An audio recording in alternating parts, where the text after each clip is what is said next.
And here we go.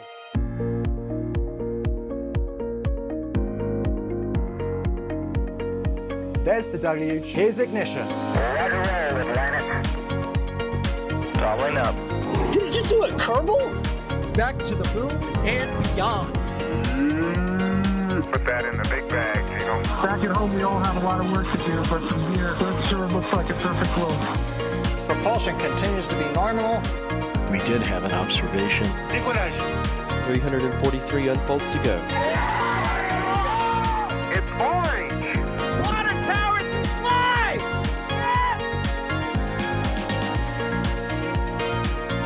Bingo! Right in the center. Where's Jacklyn? There it is! That was surreal. That's not what we want to see. No. Oh my God. Yikes. You bet. We don't need any more of these. Hello and welcome to NSF stream of the NS3 New Glenn launch that's going to be happening today from Florida. We are about an hour and 45 minutes from that launch window opening, and we'll be bringing you all the details of what's going to be happening on this third mission and this third flight of the New Glenn. I'm Alice Carruth and I'm joined by Ryan Katoon. Also behind the scenes, we've got Julia in the field, Max, Andy, and Jay Wiseman. Jay Keegan producing the show as well. Hello, Ryan. It's really early where I am in New Mexico. I know it's very early for you in the UK. It's very early as well out of the Cape. What are we expecting today? It is very early, no matter where you're watching from, I think, for this launch. But we have, once again, a big, wonderful New Glenn, technically lightly used Glenn, on Launch Complex 36 in Florida, because helpful cruise ship, right on time. We're hoping the cruise ships are out of the way for launch this time around, but New Glenn, of course, is about to do its first ever booster reflight. The booster supporting this mission landed on Jacklyn all the way back in November of last year, and 6 months later, it's gone through refurbishment. It's got a full new set of engines, and it is vertical once again at the pad, which we will be able to see when this cruise liner gets out of the way. But we are expecting that launch to be taking place, as you said, in just over an hour and a half's time. They have a 2-hour launch window to work with. New Glenn, historically, over its first couple of flights, has needed a little bit of encouragement to get off the pad, so it's nice to have that 2-hour launch window. A little bit of wiggle room to get this rocket off of the ground today. But on board isn't just a Blue Origin demonstrator. It isn't a NASA payload of 2 small satellites. This is a 6.1 metric ton communication satellite for AST SpaceMobile. It is the second in their next generation direct-to-device 4G and 5G cellular broadband network, which, if you are keeping an eye on all of the different shenanigans going on with that kind of field, well, it's a very interesting field, because SpaceX is very interested in it with the Starlink direct-to-cell constellation. Amazon's own project, Amazon Leo, it's no longer called Project Kuiper. No. They're also interested in that market. They just acquired Globalstar, and now we have AST SpaceMobile interested in the market as well. Very interestingly, though, of course, Jeff Bezos owning both Amazon and Blue Origin, and yet they are technically launching their competitor. Well, I think they're going to be taking whatever they can to make sure that they are a viable launch option for the big market that they're going to be competing in. It is a really exciting thing to say, because as you mentioned before, it is the first time we're seeing a reuse of a booster. This one is called Never Tell Me the Odds. It was used in November of 2025 for the second launch of New Glenn.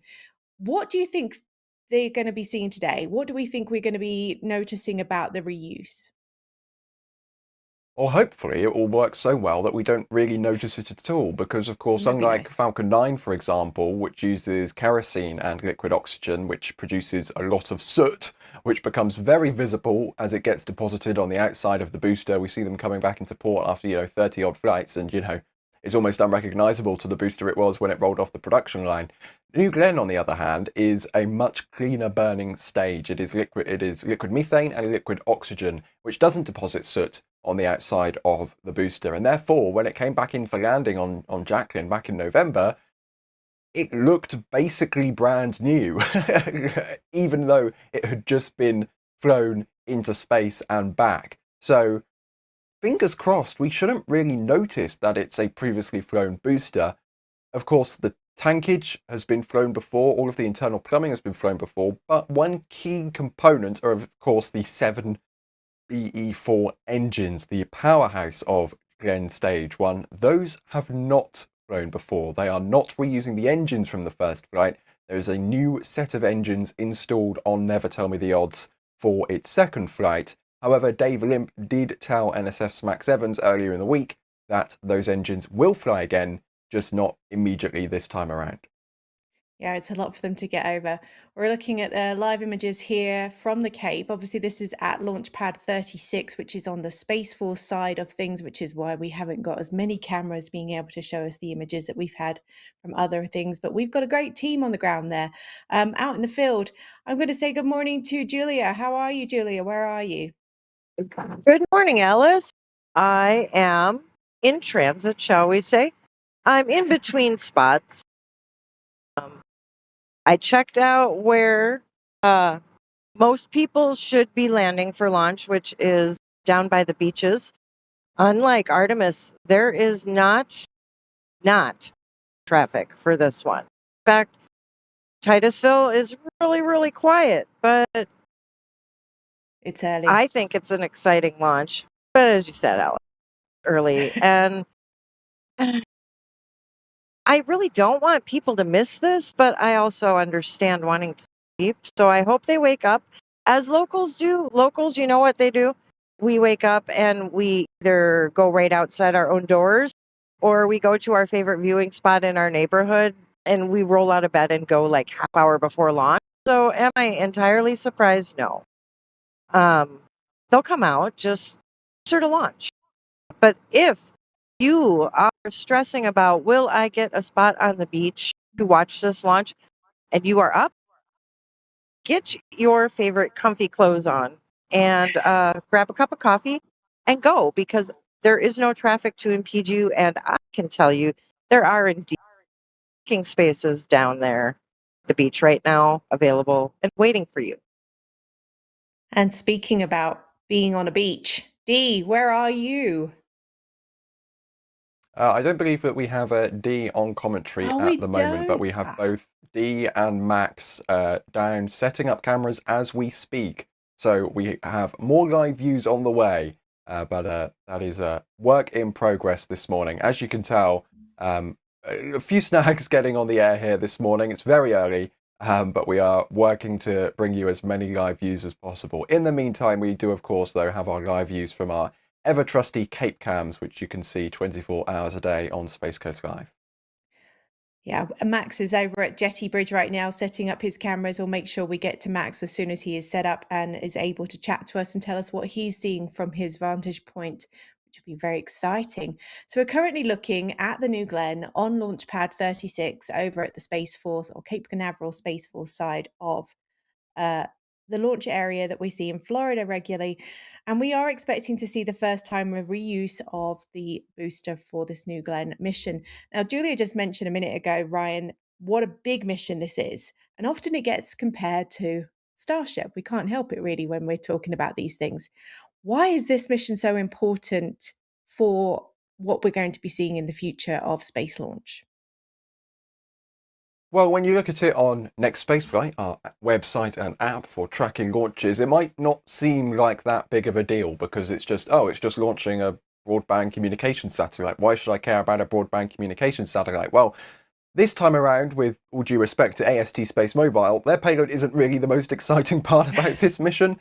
The most exciting part is that this almost 100-meter tall rocket is about to enter its partial reusability era. You know, right now there is one orbital rocket which has proven not rapid reusability, but regular reusability, I think is the correct term to use. We have Falcon 9, which, you know, can launch, each booster can launch roughly every 30 days or so at a good cadence. And they have a fleet of boosters, meaning they can launch, you know, Falcon 9 maybe every 3 days when they really have to press the button and get a fast cadence going. We haven't got a competitor to regular launch cadence. We haven't seen a vehicle of this scale, a commercial vehicle of New Glenn scale launch since the last Falcon Heavy launch. That wasn't, New Glenn 1 and New Glenn 2. It's been a little while, and we need heavy lift launch capability that's affordable and, has a good cadence, because these rockets are going to be so important for the future of space exploration, not only for, the big flagship missions like your Artemis 3, your Artemis 4, landing people back on the moon for the first time since 1972, but the way that those missions are going to be funded going into the future, because we need to be able to launch, metric tonnage of communication satellites and data centers into space, because that's what the aerospace executives are saying will fund big rockets like these. You can't just have a commercial space economy based on human spaceflight alone. You need to be able to launch a lot of stuff into space, which is what New Glenn is aiming to be extremely good at. And you can see there in the bottom right some beautiful drone footage from when this booster came back on the last flight. So yeah, reusability is incredibly important for driving those costs down and making heavy launch affordable. And this mission is going to be a really big key indicator of how that process is going to go, at least initially for New Glenn. You can't have a reusable launch system if you can only land your boosters and not refly them. They've done one of the hardest parts, which is landing the booster, getting it back to port and putting it through refurbishment. Now they also have to do the other equally hard part and do it all over again. Yeah, it certainly they make it look easy. Let's hope they continue to make it look easy today. And a big thank you to everybody that's joining us on this live stream. I've got some really fun little questions and that we're going to get through. If you do have a question for myself and Ryan or the team on the ground, just tag us at NSF or at NASA Spaceflight, and we'll make sure we get to those questions as soon as possible. ODST even Moody has said, since this booster has launched before, does that make it an old Glenn? I quite like that little comment, so thank you for sharing that with us this morning. Partially used, Glenn. Partially used, should we Glenn. say. A big thank you to Flippers79, who's come in with 5 Red Team memberships. Go grab those while you have the opportunity. It's always great to see people supporting others on the live stream this morning. We do have our first question from Terence Thew, 3438. Who says, compared to Starship, what are the size comparisons of cargo that can be carried to LEO? What do you think, Ryan? Well, the official numbers, and, I'm going to say official numbers here because let's just say that neither of these numbers have ever been actually tested out on both New Glenn and Starship. But the official numbers for New Glenn is 45 metric tons to low Earth orbit.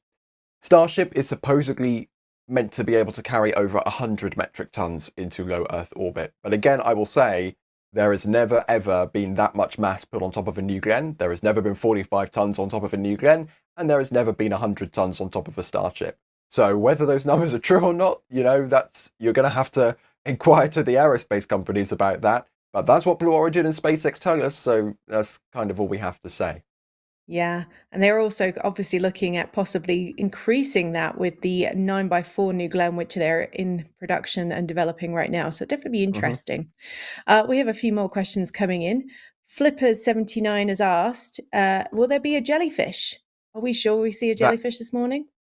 That is a really good question. I'm going to try and do the maths here because the launch window opens at 6:45 local time, and I'm going to very quickly search up the sunrise time, which is 6:54. So we are entering that sweet spot. The window opens 9 minutes before sunrise, and if you were wondering, 9 minutes covers the launch and ascent and landing. So launch will of course be at T+0, landing will be at T+9 minutes and 23 seconds. So theoretically, this entire bar 23 seconds, launch and ascent will be covered by the jellyfish effect, which is going to be very interesting to look out for.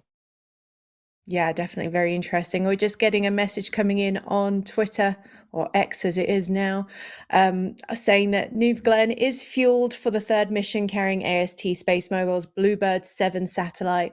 So it looks like they are ready to go, which hopefully means we're going to be getting the start of that launch window, which opens at 6:45 a.m. local time in Florida. So all good news there. A big thank you coming in from Therian, who's just become a Pad Rat member. Again, apologies, it's very early here. I'm going to be doing lots of that, stumbling over things, reading out loud. It is what it is. We've got a couple of more questions coming in. Leo's asking, how do they get New Glenn off the barge if it's welded to the deck? I think they're talking about Jacklyn here. Ryan, would you like to answer that question for us?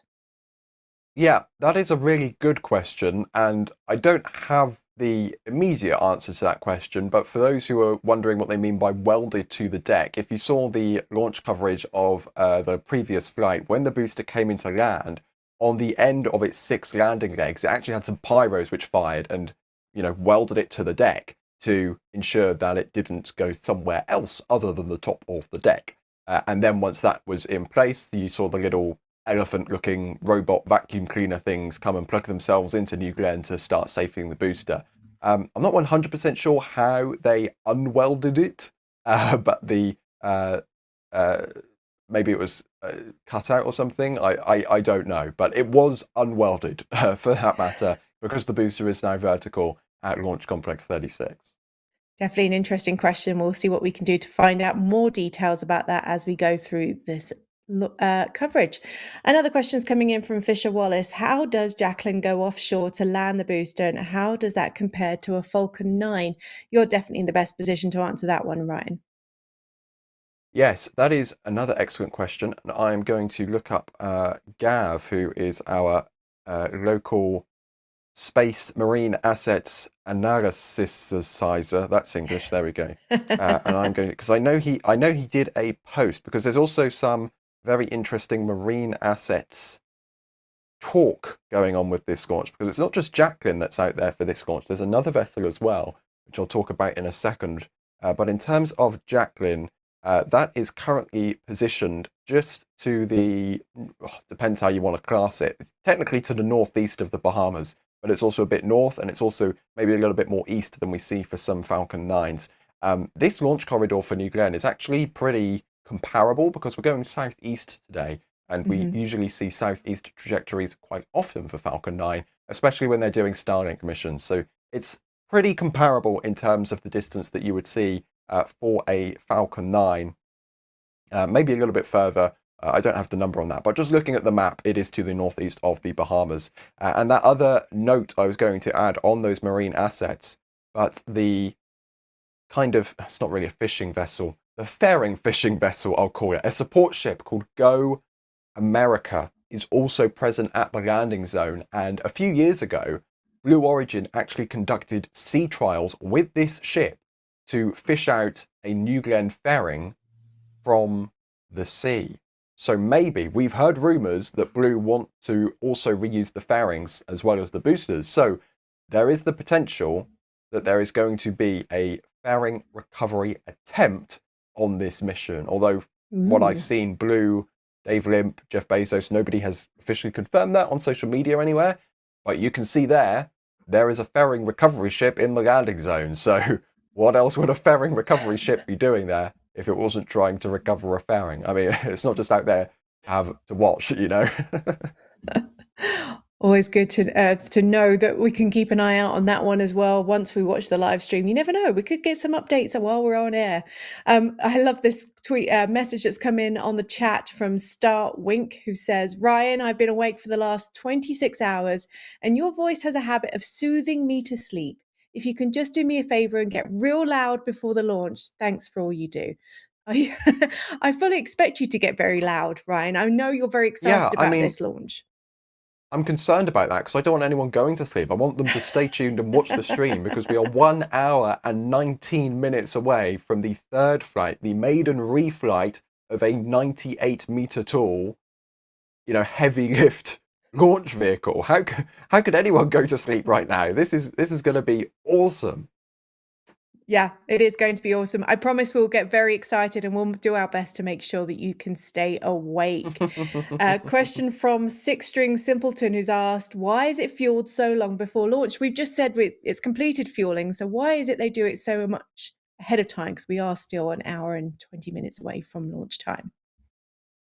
This is a question we've been asked so many times over the last 3 weeks, considering the Artemis wet dress rehearsals and the launch attempt, because of course the Space Launch System, it is another fellow rocket which likes to, get itself ready a little whiles before launch. Not as drastic with New Glenn. Fueling operations begin approximately 4.5 hours before launch, and they wrap up, they're scheduled to wrap up 45 minutes before launch, with replenishment beginning. But of course, as we have seen, Blue have confirmed they have completed prop load, and they have finished prop load well before that time on the previous attempts of this launch vehicle as well. So those timings definitely a little bit variable in terms of when propellant load will actually complete. But, it's just a different way of operating launch vehicles. Blue want to be careful. They don't want to, overcook it and do something bad. They want to slow and steady wins the race. That's kind of Blue Origin's mentality, They haven't gone crazy and gone for the most mass to low Earth orbit rocket in the world. They have been slowly and steadily developing this launch vehicle, developing their services, and maybe come Artemis 4, we'll just have to wait and see, but there is a chance that the tortoise will beat the hare in terms of Blue Moon landing astronauts on the moon compared to Starship. But we'll just have to wait and see. But it's it's not bad that they do things a little bit more slowly, such as propellant load. It's just a different mentality of looking at it. And again, they are fully fueled an hour before they need to be fully fueled. So it's not like they are going extra slow. They are just they give themselves a nice window to get it done, if that makes sense. There's no point rushing it if you don't have to. Absolutely not. We've got a bit of a question about what you just touched on there. What do we know about Blue Origin's plans for orbital refueling? Because there is obviously a plan, hopefully, for this to be involved in the Artemis 3 mission, correct, Ryan? Yeah, Artemis 3, 4, 5 and beyond. It just depends. Blue, obviously, along with SpaceX, I'm sure would want to be part of the Artemis 3 mission, which is going to be that kind of Apollo 9 analog mission to send a Orion spacecraft into Earth orbit and then rendezvous with one or both of the landers, whichever are ready. So, I mean, of course, if I was providing a lunar lander, I'd want to be ready. We'll just have to wait and see if the companies are as well. So for Artemis 3, I'm not sure if we will see any sort of on-orbit refueling from either of the companies. It depends what sort of Earth orbit they want to conduct these rendezvous operations in, because, then they don't have to go to the moon. It's going to be in Earth orbit. So it just depends if this is going to be low Earth orbit. They might not need to. If it's going to be high Earth orbit, might need a little bit of extra fuel to get up to those altitudes. But in terms of future missions to the moon, Mars and beyond, they have their cislunar transporter, and we haven't seen a lot out of this, but we have seen some renders, one render I believe, and it's essentially going to be refueled similarly to how Starship plans to be refueled, but in terms of Starship it's going to be a tanker Starship docking to a non-tanker Starship, and they're going to be pretty similar vehicles. In terms of the cislunar transporter, that's essentially going to be a big space tug, and a Glenn Stage 2, the upper stage of New Glenn, is going to come in and dock to that cislunar transporter, and then they will conduct their refueling operations that way. So it's somewhat similar, as in Stage 2 is going to be refueling it, but, Glenn Stage 2, vastly different machine, a little bit smaller than Starship is, but similar sort of concept of operations. Yeah. So we are currently about an hour and 14 minutes away from the opening of the window for launch opportunities this morning. And we've got a couple of questions coming in about the weather.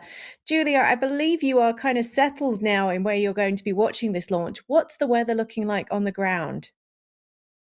Well, what's the weather looking like? Well, I can tell you it is comfortable. As far as temperature goes, winds, I'm not feeling that. I'm checking current temperature here is 69 degrees, and my app says clear, and I can verify that I do see stars out here. So as far as launch days go, I don't see any constraints physically that would stop us from launching. Comfortability, shall we say, for viewing, spot on. Bring your bug spray, though. I'm kind of afraid to get out of my car because mosquitoes. Not gonna Already? lie. Oh Oof, yeah, yeah. If feels it's too not early in the gnats, it's season. mosquitoes, and I already got one in my car. So, Ugh. Well, um, grab that bring before you have to get exactly. bitten. We do have a question that follow on from that about the weather, Ryan. What are the wind wave weather limiters for New Glenn to land on a barge? Do we have those details to share? Blue hasn't really given any sort of details like that because I don't know why, but they've decided not to. You can kind of sort of analyze it, sort of guesstimate based on what attempts they've stood down for and what attempts they've gone for, but TLDR, they like relatively calm seas. And that makes sense. This is only going to be the second time they've landed this booster if they do it. Again, that's another question. If they do it, this is not guaranteed. So you'd want to have the, best kind of sea state possible, if that makes sense. Interestingly, we do have the mission forecast from the 45th Weather Squadron. And, usually for SpaceX launches, we see booster recovery as additional risk criteria. That's not present on this one, so I would tell you what the booster recovery criteria was looking like, but it's not included. We only have solar activity, which is low. So yeah, but again, that wouldn't include numbers. That would just be like low. And it's like, okay, I guess it's fine then. So yeah, I would love to tell you, but I they've not can't shared because it. they haven't said it. So yeah. So Well, I think basically, you what I was gonna say, but basically, what you're saying, Ryan, is that the turtle is also a very quiet turtle, and it's kind of hard to learn unless we observe it with Blue Yeah. Origin. Sometimes well, we need to butter up the turtle. talking Oh about yeah, the turtle, Mikhail's come in with support for the turtle. It says, beware of them turtles. Big thank you to Mikhail for that warning for all of us. He says, Soviet turtles beat Apollo 8. Were first to go around the moon. Not sure about that one. But thank you, Mikhail. We always appreciate the support coming in on the chat. We've got lots of other questions coming in about Ryan and his ASMR plans, which always keep me Oh my entertained. goodness. We'll keep them coming. Do make sure you tag us in the chat if you have questions for the team at NASA Spaceflight or at NSF, and we will make sure we ask them of the team. Now, we do have a follow-up of what we were talking about earlier, the jellyfish effect of what we possibly could be seeing if this launch goes off on time. Ryan, could you further explain to M. Baker what the jellyfish effect is? Absolutely. So it's essentially the sometimes it gets a little bit difficult to explain, but essentially before sunrise and after sunset, the sun is not shining on the ground, but it is shining because the Earth is round. It is shining in the sky at certain altitudes. So when the launch vehicle leaves the pad and starts flying into the sky, all of the propellant that it uses and sends out through the exhaust starts getting illuminated by the sun because it's high up in the sky. It's got altitude, even though the sun isn't shining on the ground just yet. And because the sun isn't shining on the ground, but it is shining in the sky, that propellant is then illuminated against a darker backdrop of, black, dark blue, depends sort of what time you're launching. So it creates these really pretty formations that, look somewhat like jellyfishes in the sky. And for some launch vehicles, we see them sometimes with Falcon 9, and they are really, really pretty. And because they are these huge, propellant formations in the sky, they get everyone's attention. Some people think they're aliens. I can assure you they're not aliens. It's just a launch vehicle going off from Florida. We see it from California as well. When they launch out of Vandenberg and this huge jellyfish goes over the Los Angeles metro area, everyone loses their minds. Maybe not so nowadays because they launch quite often, but especially the first few times they did it, a few concerned faces in Los Angeles. But it creates these really pretty formations in the sky. And that's another reason why you should stick around to watch, because we've never had a jellyfish for New Glenn before. We don't actually know what it's going to look like. I don't think anyone really knows what it's going to look like because this is a methane rocket. This is methane and oxygen being combined to create that exhaust. This isn't an RP-1 Keralox rocket. This isn't Hydrolox. This isn't an SRB plume, right? We have not, I don't believe we have actually ever seen a Methalux jellyfish before, because the Starship launches have always been during daylight, and the previous New Glenn launches were in the middle of the night and in the middle of the day. So again, a reason to stick around. It could be very pretty, just depends what we're going to see. It could well be. I can definitely attest. We see the jellyfish even as far away as New Mexico when there are launches in California, and it confuses everybody around here because they're all obsessed with aliens. So yes, definitely could be interesting to see if you're a bit further away as well. Back to the mission today. We've got a question come in from Philip, who's asking, what's today's payload? You want to go back over the Bluebird? Sure, we have the satellite, which is called Bluebird 7. Don't worry, it's not an actual Bluebird. It is a communication satellite for AST SpaceMobile, and they are one of the multiple companies trying to provide global satellite to device services, directly delivering those services to devices. You might know that as direct to cell with SpaceX. Amazon Leo, almost called them Project Kuiper again, are also attempting to do something similar with their recent acquisition of Globalstar. So this is the second in their next generation Block 2 constellation. This is 6.1 metric tons. This is a huge, huge satellite, and it's big enough inside the payload fairing. When it gets on orbit, it unravels a huge phased array antenna. These are some of the biggest satellites ever launched into space once they've been unfurled. Truly, truly incredible. And they use these big antennas to communicate with devices on the ground. They plan to launch 90 of these in total for global coverage. That might not sound like a lot, especially when you consider that both Starlink and Amazon Leo want to launch thousands of satellites. But, you know, they can get global coverage with 90 satellites, so they don't really need more, especially considering just how much larger these satellites are when unfurled compared to Starlink and Amazon Leo. Absolutely. So we're looking forward to seeing that one hopefully deploy in the coming hours. We are coming up to about an hour and 6 minutes ahead of that launch window opening for the Bluebird 7 to be launched on the New Glenn mission, which will be coming out of Launch Pad 36. And talking about the launch pad area, Jan has asked, how has LC-36 been structurally reinforced to handle New Glenn's higher thrust compared to previous rockets? Do we know what kind of work has been done on the ground, Ryan, to make sure that it can support the mission today? Launch Complex 36 looks extremely different to how it looked back in the earlier days of its existence, flying Atlas rockets, you know, Atlas Centaur, Atlas 2, Atlas 1, 2, and 3 from 36 Bravo. It is a very different looking launch complex.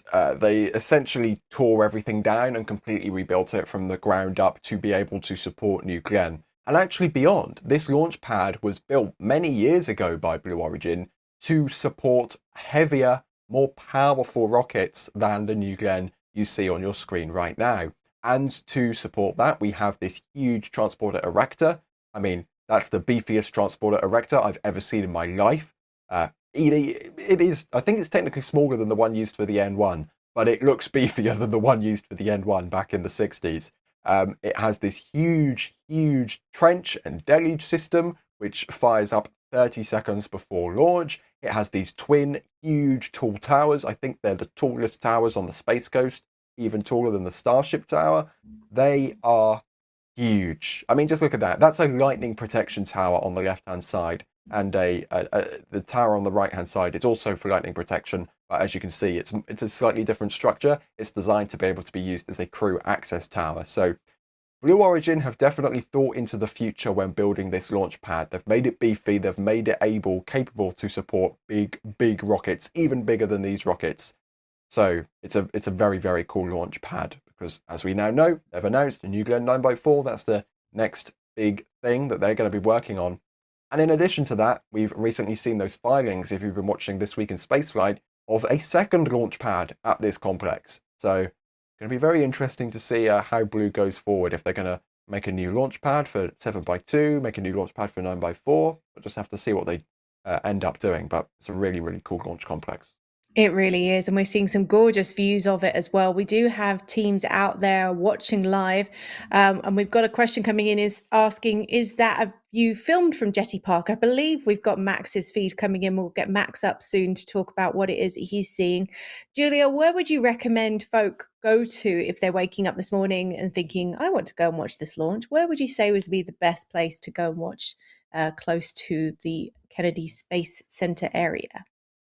Well, for this launch, you want to be away from Titusville actually to get the best views. So you want to go south, closer to Cape Canaveral Space Force Station, and those best places are right on the beach. So, with that being said, Jetty Park offers their ticketing online. So we'll have to go to Canaveral Port Authority, and you will find the link. You can also do a QR code as you're waiting in line to enter.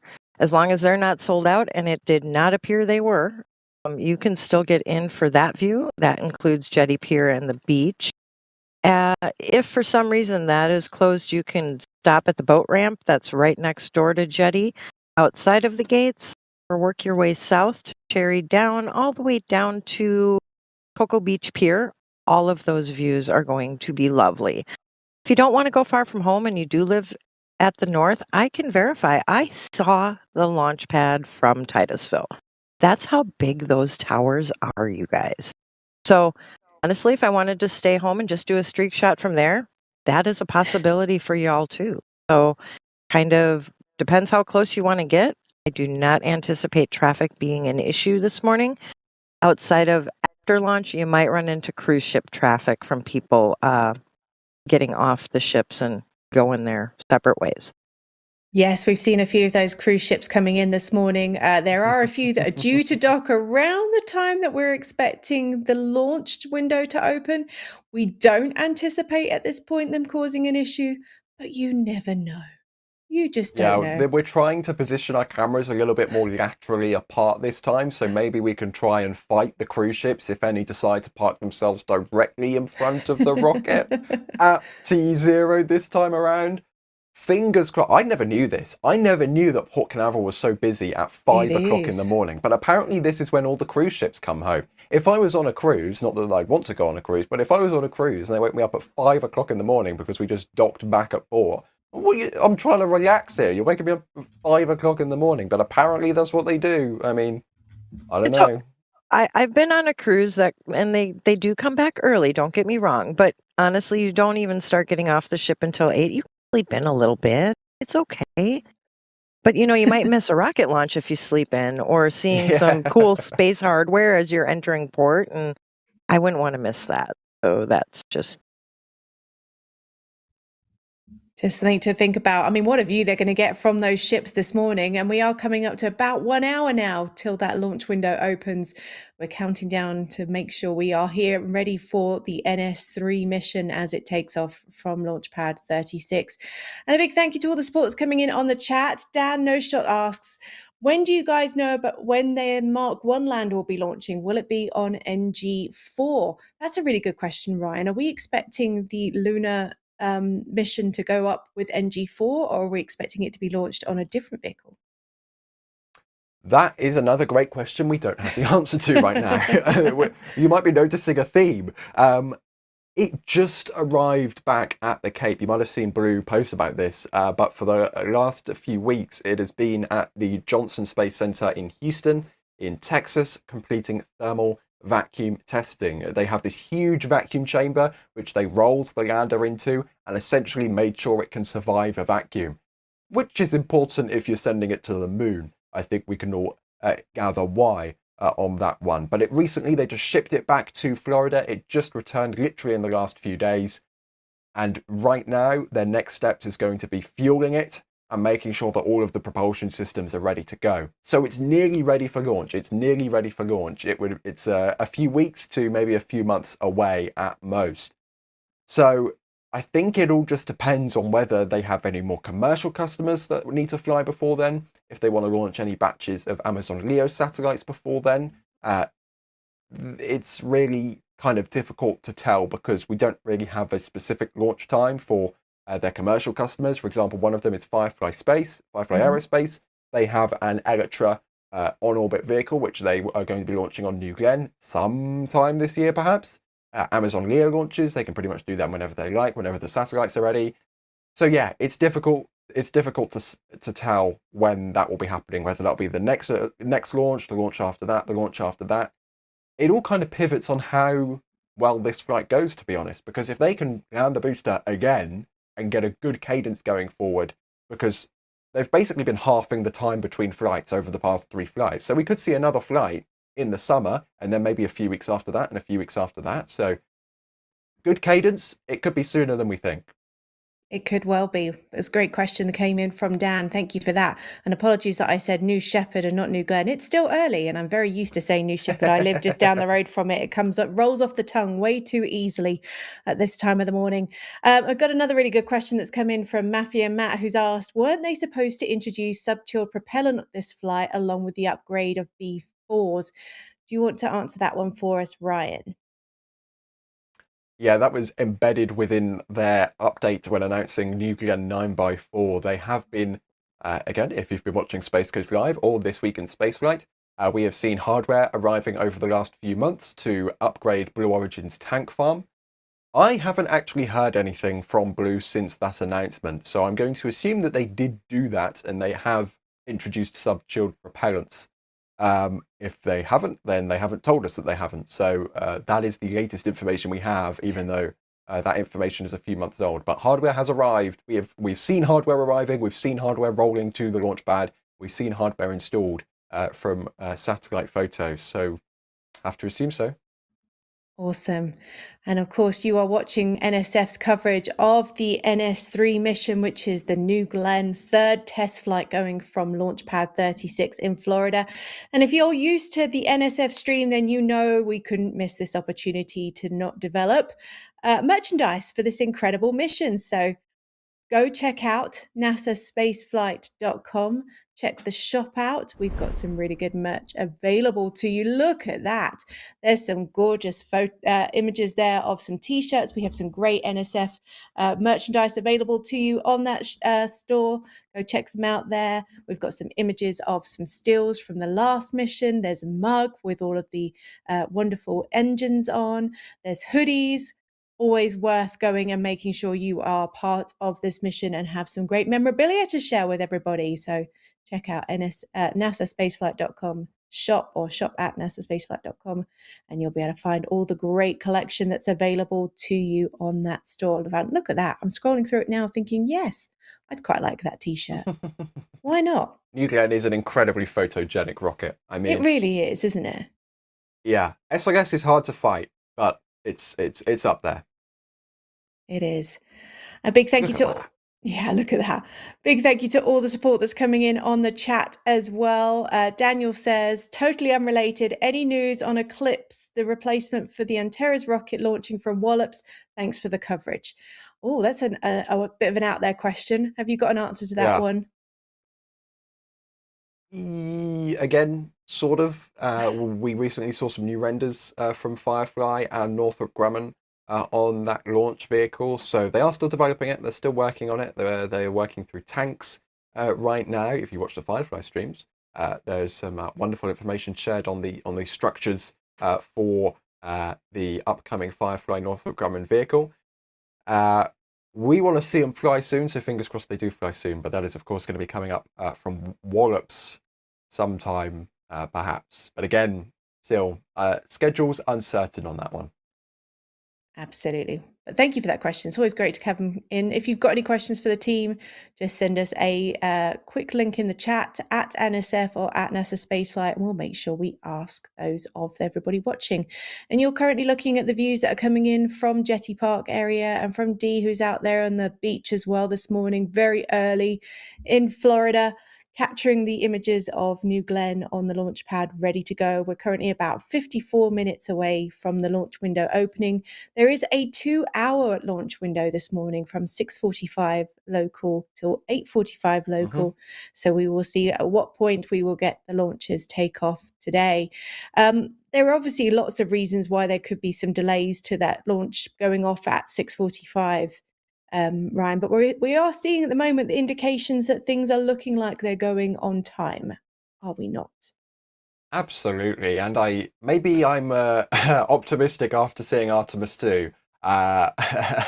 Maybe that's given me, maybe that's put me in a good mood because, of course, Artemis 2 went so well, even though this is a completely unrelated launch vehicle. We've been But I going mean, so well.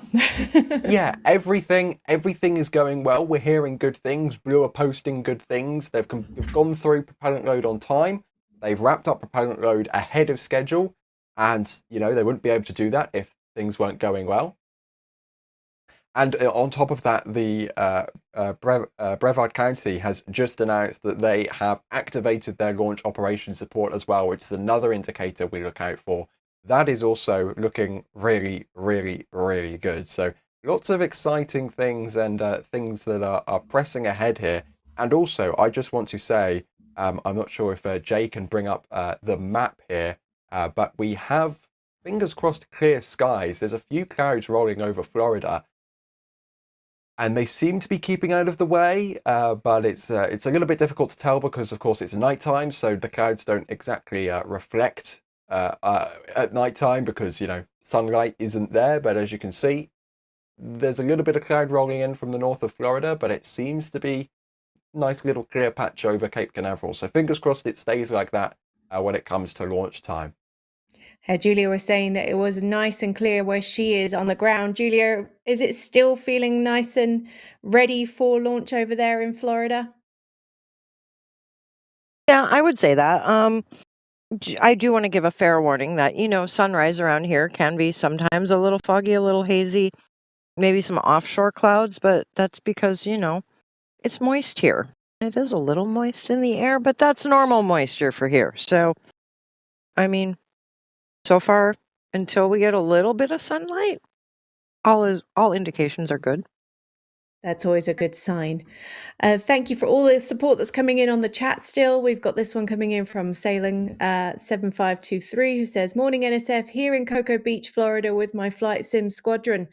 Well, we hope you are staying safe. Dee's over there as well. Make sure you keep an eye out for Dee. Max is also setting up over at Jetty Park. Another support coming in from Andy Malcolm says, Hello, NSF from Thetford, Norfolk. Go Big Blue from Andy and Julie. That's your neck of the woods, am I right, Ryan? It is indeed. There you go. Fun little fact there. Lots of Grab the Great questions coming in on the chat as well. We've had an update from what we were talking about earlier of the mechanisms on Jacklyn. Dan says they have proprietary mechanism that welds to the deck. They just unbolt New Glenn from the deck. And we were talking about earlier how the New Glenn lands on Jacklyn and then is welded to the deck, Ryan. Is that correct? Yeah, I mean, I'm not 100% sure on that, but I know there was patents put out and things like that, which, you know, I don't have time to look through right now, but that would make sense because, of course, we're talking about the pyros there, which fire into the deck and secure the booster to the support ship, the recovery ship, making sure it doesn't end up somewhere other than the deck of the recovery ship. Perfect. I believe we've got some updates on the boats, planes, and automobiles that we can get to as well. Please, Jay, who's behind the scenes. We just hit that. We just hit that. We're all good. Yeah. There you go. See, there's lots of things going on. Dan has come back in with more support. It says, thank you for NSF for the coverage. NG is my favorite looking rocket. Do you think it'll ever be human rated? What do you think, Ryan? I think there's a very good chance that is on the way. There has been rumors that Blue Origin is working on their own crew vehicle. There is the potential that they could fly someone else's crew vehicle, like Orion, depending how these commercial rocket proposals come about for Artemis 6 and beyond. As I was talking about a few minutes ago, that big tower on the left-hand side in this picture, that is designed to be a crew access tower, should it ever need to be. So there's a very, very good chance, in my opinion, that this will become a crew launch vehicle, and a very big crew launch vehicle at that. Again, this is 98 meters tall. This is 7 meters wide. This is huge compared to all the other rockets that we regularly see flying out of the Cape. It's the same height. This is the same size as the Space Launch System that just flew 4 astronauts around the moon. Now, it's less powerful than the Space Launch System, but in terms of size, it is the same height and a similar diameter. This is a big, big rocket.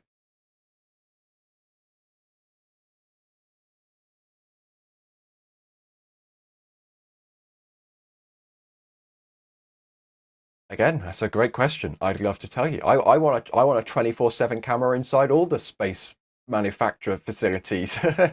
I mean, they'd have to be pretty far along into, at least, on paper development to make the announcement they did a few months ago, and fingers crossed that they have made good progress since that point. It's reusing components from it's a bigger New Glenn, right? They've already made New Glenn. They've made 3 New Glenn boosters now.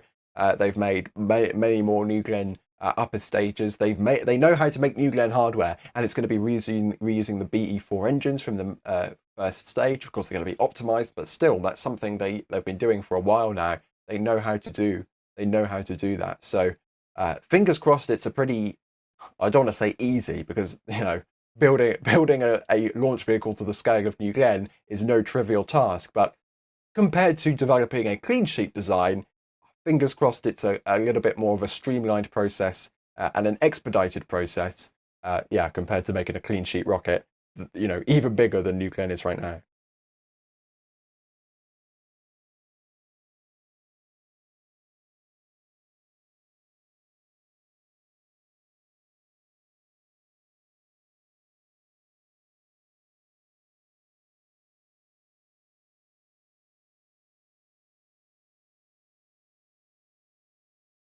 So I'm going to talk about the timeline here. We have a few events in the timeline, not as many as we did for Artemis 2, but the immediate things to be looking out for now that they've wrapped up propellant load is going to be the weather check coming up at L-30 minutes.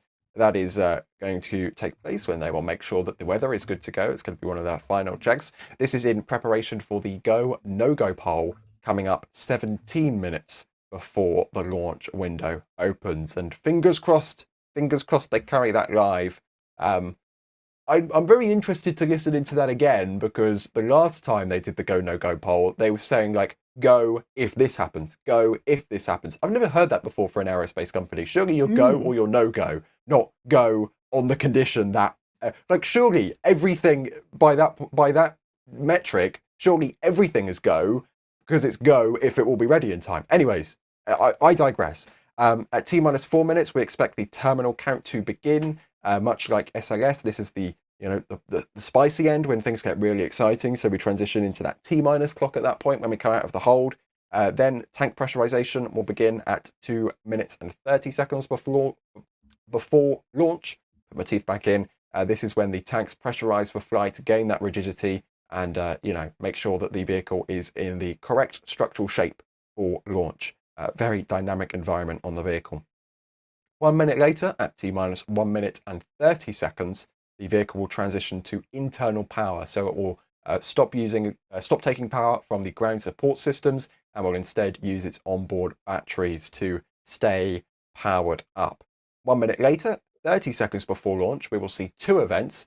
The visual event will be the water deluge starting. This huge water deluge will start filling up the trench to protect the trench, protect the ground systems, and dampen the sound coming from New Glenn's 7 BE4 engines. At the same time, we won't see this, but Blue Origin calls it autopilot. They say autopilot will be enabled. I think that's their way of saying that the vehicle will take control of the countdown and prepare for flight. Because, of course, the vehicle is always on autopilot. It is never going to have someone hand flying with a joystick. This vehicle always is going to fly itself, but that's what they call it. They call it autopilot. 5.6 seconds, the 0.6 seconds is very important, before launch, the BE4 engines will start up and then throttle up for launch power, of course, taking place 0 seconds before launch. And in terms of the immediate timeline after launch, the key events, of course, going to be max Q. That's scheduled for 1 minute 36 seconds after launch. Main engine cutoff and separation will be coming just after 3 minutes into launch. And then the exciting part, the landing, the entry burn and landing burn. Entry burn scheduled to start just after 7 minutes into flight. Landing burn scheduled to start just before 9 minutes into flight, with landing scheduled 9 minutes and 23 seconds after departing that very launch pad. Fingers crossed in 44 minutes and 5 seconds from now. Look at that gorgeous view of that glowing on the horizon. Wow. It looks Stacks rather lighting up the bright. sky. Yeah. Thank you for jumping in there, Ryan, and giving us that rundown of what we're going to be expecting over the next couple of hours if things go to plan. So, obviously, we're looking at the launch window opening up in around 43 minutes and 44 seconds. That launch window is open for 2 hours, so it could launch at any point during that time. We will keep it going throughout the entire mission to make sure we keep you updated on what's going on with the entire mission. We've got a few questions coming in on the chat that I think are worth us going over. So thank you for making sure that you keep us updated. You can tag us in the chat at NSF or at NASA Spaceflight, and we will do our best to answer your questions with everyone coming in. So one of the questions that have just come in is asking about what benchmarks Blue Origin is looking for with this NG booster. That's coming from Patrick. What do you think, Ryan?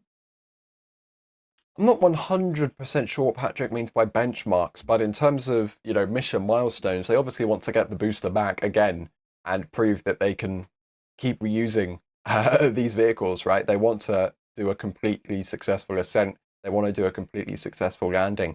And this isn't like some other launch vehicles where they are doing, hardware-rich development, as we say, where they, do test flights to see if the rocket works. Blue needs this rocket to work because they have a customer on board. They are sending a commercial customer's satellite into low Earth orbit on that southeast trajectory. They've already launched 2 NASA spacecraft to a Lagrange point, which will then make their own way to Mars over the coming years, right? These are big missions. They can't afford failure here. This is they need to put their customer the place where the customer wants to go. So that's really important. It's not like we're like, oh, maybe they'll make it to main engine cutoff. They are. I don't want to say it's an operational launch vehicle, but they are approaching that point of operational ability. I'd say if they get this one off the ground successfully, I think I'm pretty confident to call New Glenn an operational launch vehicle at that point, because that's what this is designed for. This isn't a test flight to see if the booster works. This is delivering a customer to an orbit. This is a very serious game for Blue Origin now. It has to go completely right. It does, and we're hoping everything's looking very positive right now. We're going to continue to stay positive on the stream, making sure that we give you all the updates of what we know is going on when we know about it. Big thank you to Mike Alpha Tango Sierra for gifting 10 Red Team memberships. Go check them out in the chat if you've got time. Some more questions that are coming down from the chat. Vlad's asking, do you know why Big Blue was laying down yesterday? I think that was questions when we saw movement on this pad yesterday, Ryan. Could you explain to us what it is we were seeing from the stream?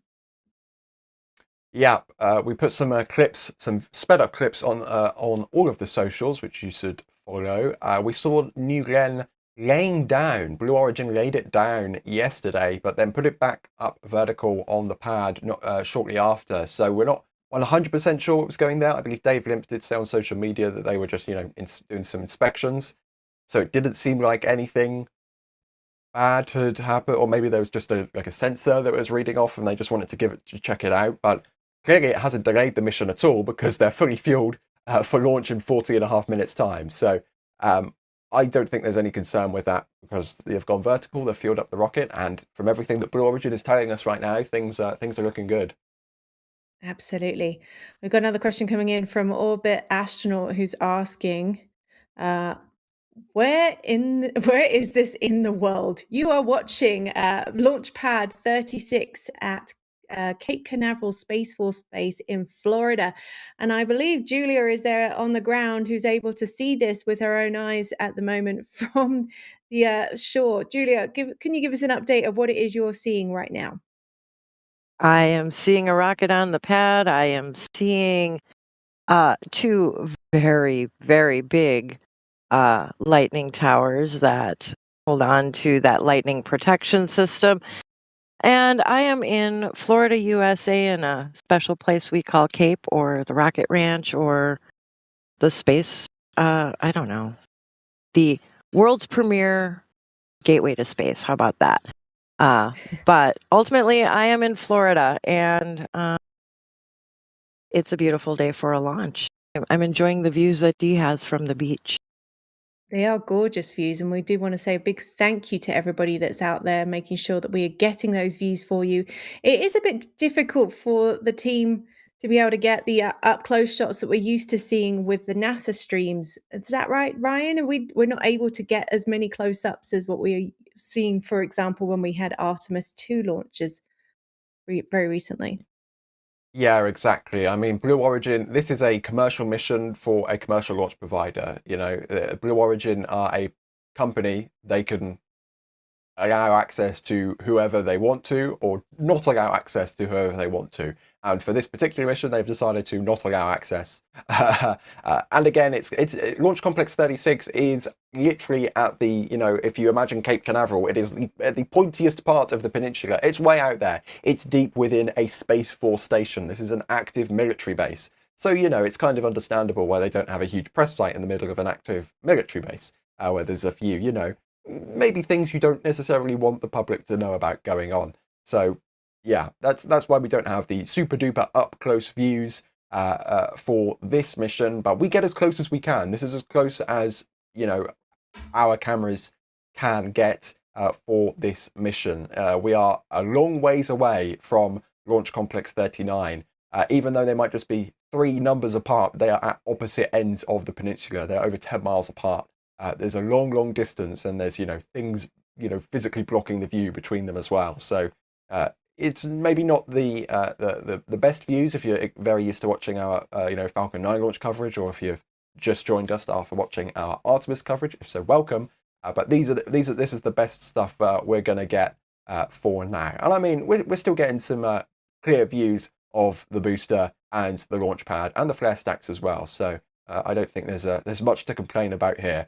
Fingers crossed some pad cameras are available to us shortly, officially from Blue Origin. But before launch, this is what we have to make do with. Absolutely, and the team are doing an incredible job getting these images for you from their locations across the coast. So big thank you to Max and Dee, who are there capturing these images, and Julia, who's giving us some updates as well from what's going on the ground. GeoYT officials asking, if Blue Origin successfully lands the booster, never tell me the odds, would it reuse it again and again like SpaceX? I think we're going to get a lot of these comparisons, Ryan, over the next few hours between SpaceX and Blue Origin. Are they hoping to keep doing these reusable launches like this, like we've seen before? I think the comparison is to be expected, and Yes. it's actually quite useful to compare these launch vehicles, because I'd imagine most people understand Falcon 9 nowadays, so it's an easy benchmark to go off of and base explanations. Even though New Glenn is much taller and much wider than Falcon 9 is. I don't know Blue's internal how many flights they want to do with this booster, but I would imagine they'd want to keep flying it. This isn't like what SpaceX did with the first Falcon 9 booster that they landed.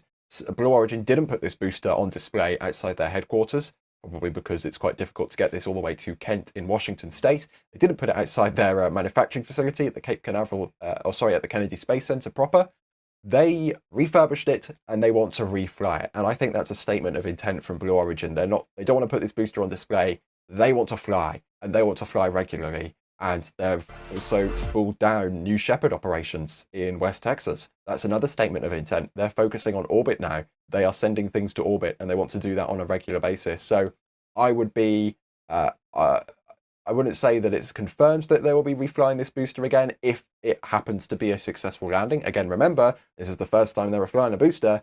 Things might go wrong. But I would, I think there's a very solid chance they want to fly this booster as many times as they can.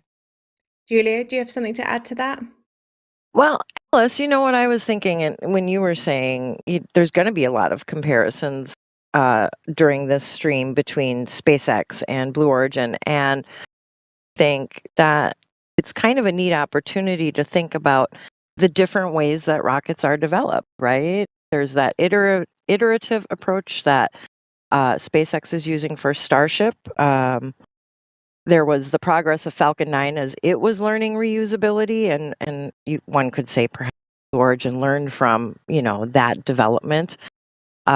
We do kind of share engineers around here, There's a force, and the workforce moves around, right? But NDAs, and all those things, you learn from observation. So these were very different styles of development, and that is something I want our viewers to think about. Not everybody develops the same way. We've been saying, I wish we knew a little bit more about X, Y, or Z because of what people choose to share and not share within their companies, but it is interesting to me, at least, where Blue Origin, it was quiet, quiet, quiet, and then wow, there's a pattern, holy cow. And now we're into the third mission, and stakes are high. They're flying customer missions, y'all, and they've got some big goals. So, Starship, I'm a fan, but we're not flying payloads yet on Starship. So, I just wanted to put that little food for thought out in the air for our viewers to think about as we continue to watch the stream. Absolutely. Good point to add there, Julia. Thank you for that. We have got a few more questions coming in on the chat that I think will be really relevant to ask. And one of them is also comparing SpaceX and Blue Origin again. Terence is asking, which drone ships would win a race, SpaceX or Blue Origin? So, of course, we've seen... Go, Ryan. Yeah, I mean, I'm actually thinking about that because Jacklyn, all respect to Jacklyn, that's the name of Blue Origin's, they don't call it a drone ship, they call it Landing Platform Vessel 1. Its official name is Landing Platform Vessel 1. Its nickname is Jacklyn, after Jeff Bezos' late mother. But Jacklyn is got a little bit more equipment on board compared to SpaceX's drone ships, I think it's fair to say. It's a little bit longer, a little bit heavier with all of the extra stuff on board, and because of that it will of course make it a little bit harder to move around in the water. So I'm going to say that when being towed, SpaceX's drone ships might have the edge on Jacklyn there. But again, New Glenn is a bigger booster, so you need a bigger ship for a bigger booster. We're gonna need a bigger boat for the bigger booster. Size matters, eh?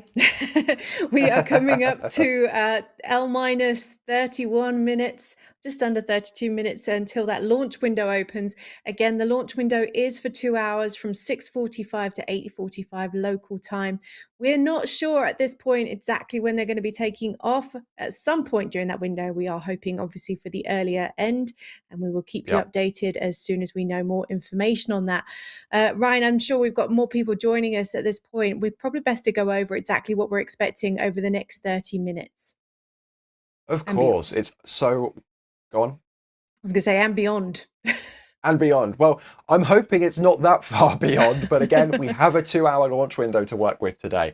I am hoping it launches in 31 minutes time, but if we have to delay for whatever reason, don't panic. We have the launch window for 2 hours worth of delays. It has happened before with New Glenn on more than one occasion, so just setting expectations there. But to set expectations for the flight, this is the third ever mission for New Glenn, and it's a big mission for New Glenn. This is the first time they will be reflying an orbital class booster. Blue Origin has, tens of flights under their belt with smaller suborbital reusability with their new Shepard program, which they spooled down a few months ago.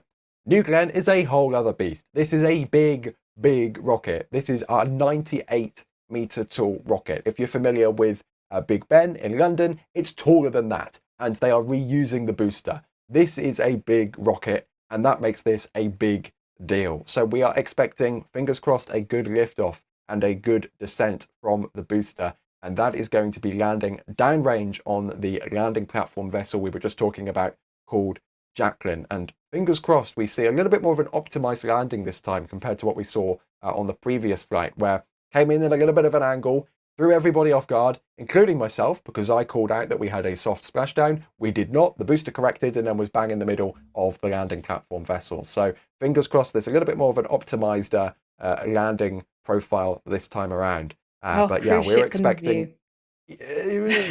This is why we have cameras laterally spaced apart on this flight, okay? we still have views of the rocket. Again, don't panic. But yeah, we are expecting a big 7-diamond formation in the sky as those pretty Methalox engines lift off. I mean, we've seen the nighttime launch of New Glenn. That was spectacular. This is a sunrise launch. This is going to happen, if they go at the top of the window, we are prime jellyfish territory. So stick around. We're going to have a gorgeous ascent here in 29 minutes time. I'm so excited.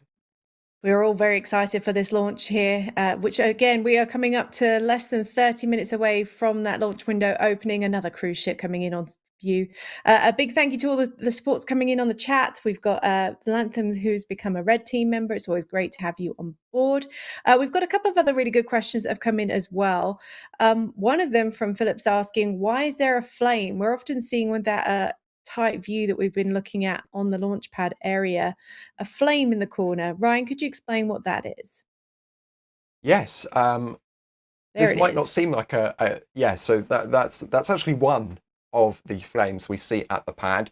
You might think, uh-oh, there's a flame, that's not good, on the launch pad. This is a good flame. This is a good flame.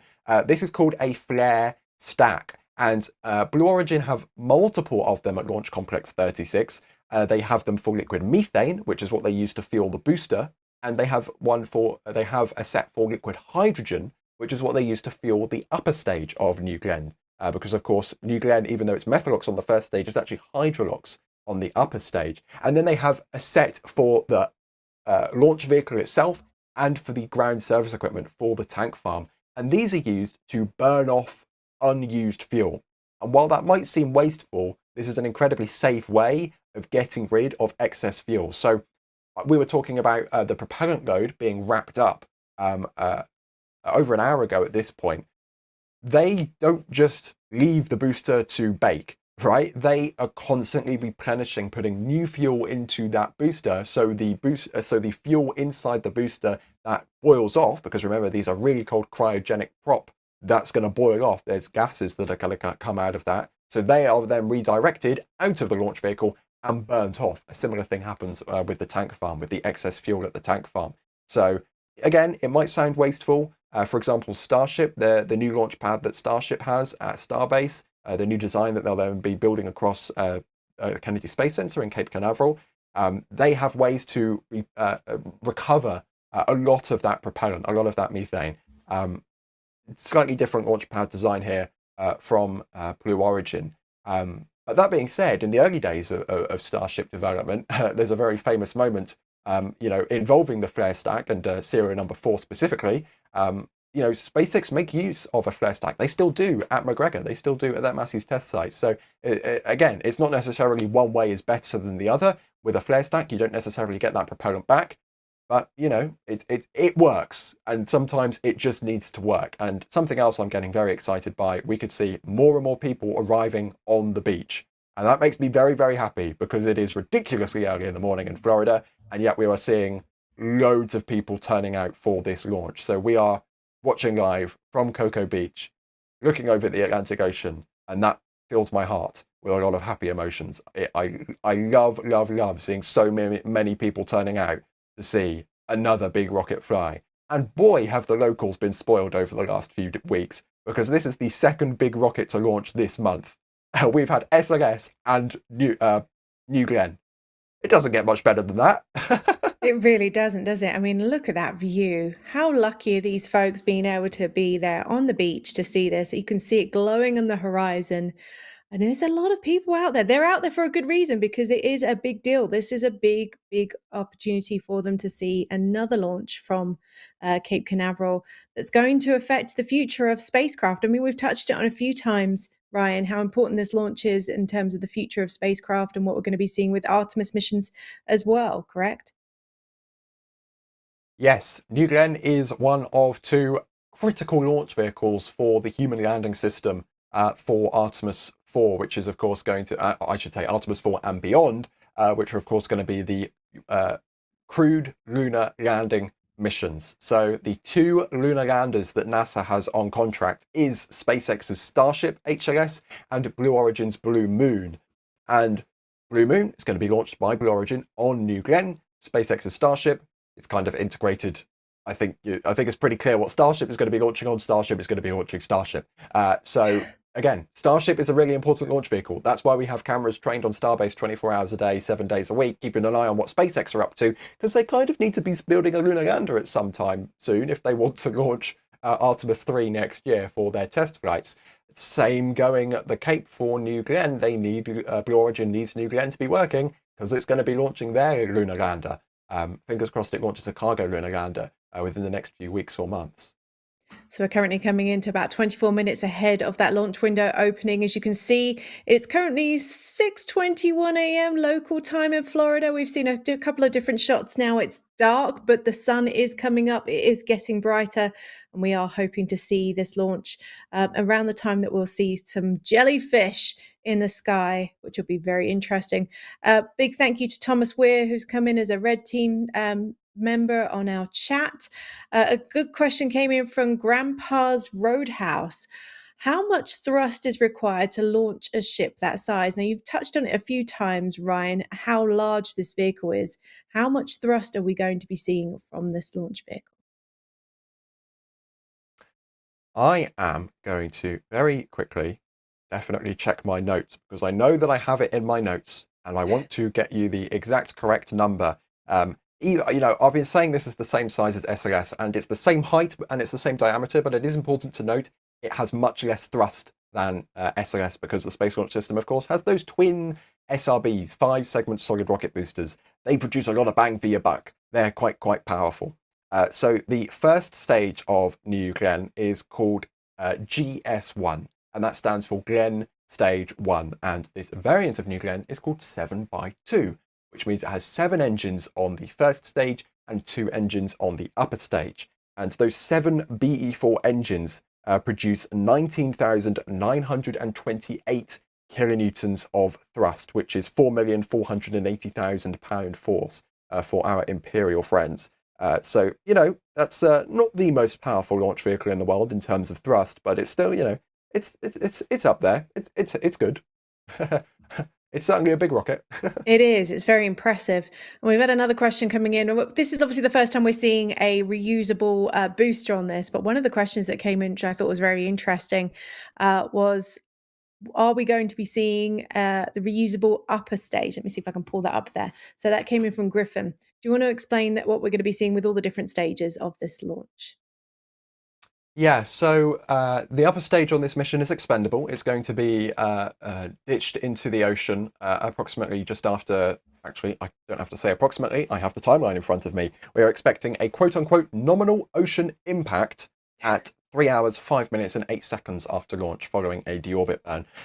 But for the future, there have been kind of patents filed and rumours circling that Blue wants their own kind of Starship sort of thing with a reusable upper stage. Again, it's all kind of rumours and trying to dig into patents and things like that right now. So there hasn't been an official announcement from Blue Origin like they did for New Glenn 9x4. But hey, after the last successful New Glenn mission, Jeff Bezos went on a tweeting spree and started posting all kinds of exciting things what Blue is planning for the future. So if things go well this time around, who's to say that they're not going to do that again? I would really like Dave Limp and Jeff Bezos to start tweeting all of the exciting future plans for Blue Origin, as I'm sure everyone watching would as well. Absolutely. Do you want to give us an update on what it is we're going to be seeing over the next few minutes? Because we are coming up to L-20 before that launch window opens for us. Indeed. So very quickly, taking a look at the skies above Cape Canaveral, we can see a few helicopters in the sky, which are currently in the range, but those are range helicopters. They are allowed to be there. So if you were looking at flight radar and you were feeling a little bit nervous because you saw those helicopters to the east of the Cape there, don't worry, they're allowed to be there and they will move out of the way before launch. So not seeing anything else in the range airspace-wise right now, which is very, very good news for a liftoff on time in under 20 minutes time. Can you believe it's under 20 minutes until the first ever reflight of a New Glenn booster? But over the next few minutes, at 17 minutes before launch, we are expecting that go, no-go poll. Fingers crossed we'll be able to hear Blue Origin teams actually conducting that go, no-go poll. And then we will prepare for terminal count, which is scheduled to begin at T-4 minutes if everything is going well. After that, the tanks will begin to pressurize on the launch vehicle 2 minutes and 30 seconds before launch. That will just, make the launch vehicle a little bit more rigid and prepare it for the very dynamic forces it will be experiencing on the ride up and downhill. Because remember, we are attempting to land this booster today with an entry burn and a landing burn. That'll be followed by the vehicle moving to internal power 1 minute and 30 seconds before launch, moving away from the power supplied by the ground support equipment to the internal onboard batteries. And then a minute after that, 30 seconds before launch, the water deluge system will spool up.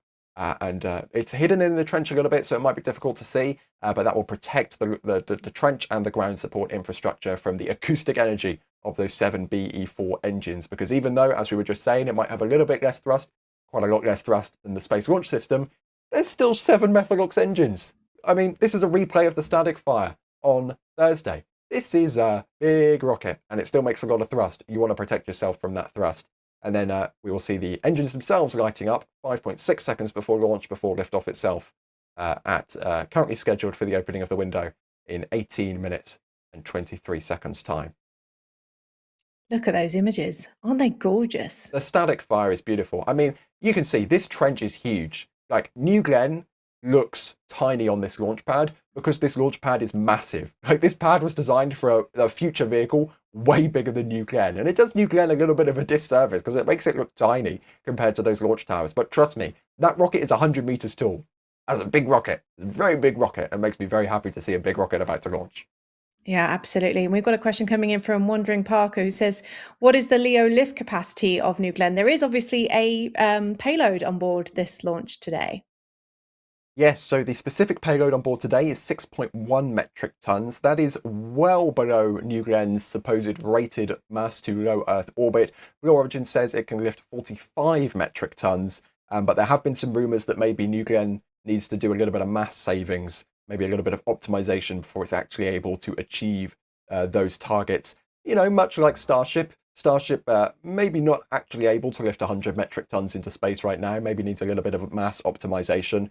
But that is what Blue Origin says it can do, and that is the end goal, should I say, the targeted maximum mass to orbit for this specific variant of New Glenn. Remember, we have the 9x4 variant coming in the next few years, which will be able to loft even more mass into space. Absolutely. And we have got some questions coming in about what we're going to see New Glenn, Blue Origin's launch, coverage of this launch. Of course, we are seeing that right now on your screen. So we will be giving you more updates, more angles, more information when we get them coming in to us. We are currently counting down L-minus 16 minutes and 40 seconds until the launch window opens. We do have a 2-hour launch window today for this mission, this NS3 mission, NG3 mission even. I keep calling it New Shepard NS. It's a bad habit of mine, but it's also very, very early, which explains my I mean, they've flown New slip-ups. Shepard almost 40 times at this point. I know. Sometimes it gets stuck in the brain. It does. I mean, I've been very lucky to see it myself. I live not far from Van Horn, so it is a bad habit because it's just down the road from me. But yes, we are looking at this enormous New Glenn vehicle out at Launch Pad 36 at Cape Canaveral Space Force Base, which we are hoping to see launch in as early as 16 minutes. We are waiting for the go, no go to see if we can find out what's happening with that launch and if it's going to take off right at the start of the launch window opening or not. Go. Here we go. Here we go. Go. LSO. Go. OSM. Go. RC. Go. ESR. Go. AC. Go. Recovery. Go. PLI. Go. BMD. Go. We are go for terminal count. Wow, wow, wow. It's looking like we are getting ready to go with the launch. And we've got a slightly different numbers coming up on the screens between what we are counting down to that opening of the launch window versus what Blue Origin is counting down till. I'd imagine we are counting down to the launch rather than the launch window opening on the blue coverage that we are seeing right now. What an incredible day. We're about to see the third test of this enormous New Glenn rocket taking off from Cape Canaveral Space Force Base in Florida. A big thank you to all the support that's coming in on the stream. If you've got any questions for the team, we will do our best to answer them, but we are in that countdown mode right now ahead of launch. If you do have those questions, tag them at NASA Spaceflight or at NSF, and we will get to those as quickly as we can. And before we get into all of that, I do want to remind you that we do have merchandise to commemorate this incredible mission go check out the store online. Head to nasaspaceflight.com, check out the store and see all those great New Glenn merchandise that is available to you ahead of this launch today. And we actually have some new stuff in the shop. We have specifically commemorating New Glenn 3. You might remember on the last flight, I might have said something which I don't think I'm ever going to live down. But for this flight, we have a new design made in collaboration with the Daily Hopper, who you might know from their wonderful pieces of artwork they put on X, but at shop.nasaspaceflight.com. I'm not sure if we could show it, but we have a new design in honor of this New Glenn launch. Doesn't look like we're able to show that right now, but we do have a new design which will be coming out when we're able to bring that up. But in terms of today's launch, we are still counting down 13 minutes and 20 seconds away. Not long now at all.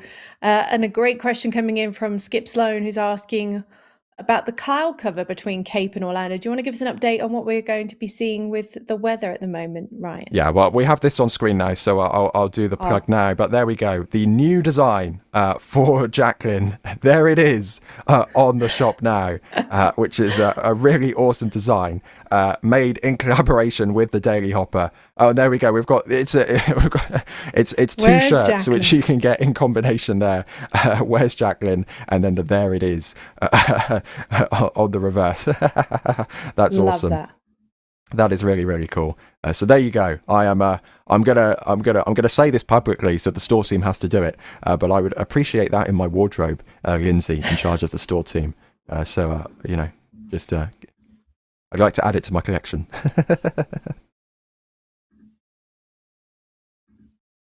Awesome. And we were just asking about the weather. What are we looking like right now?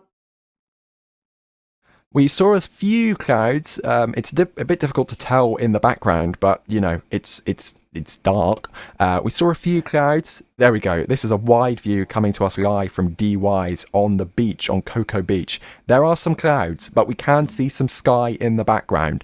So I'm gonna put on my optimistic hat, and I'm going to be confident, and I'm going to say that the skies will be clear enough in 11 minutes and 48 seconds from now.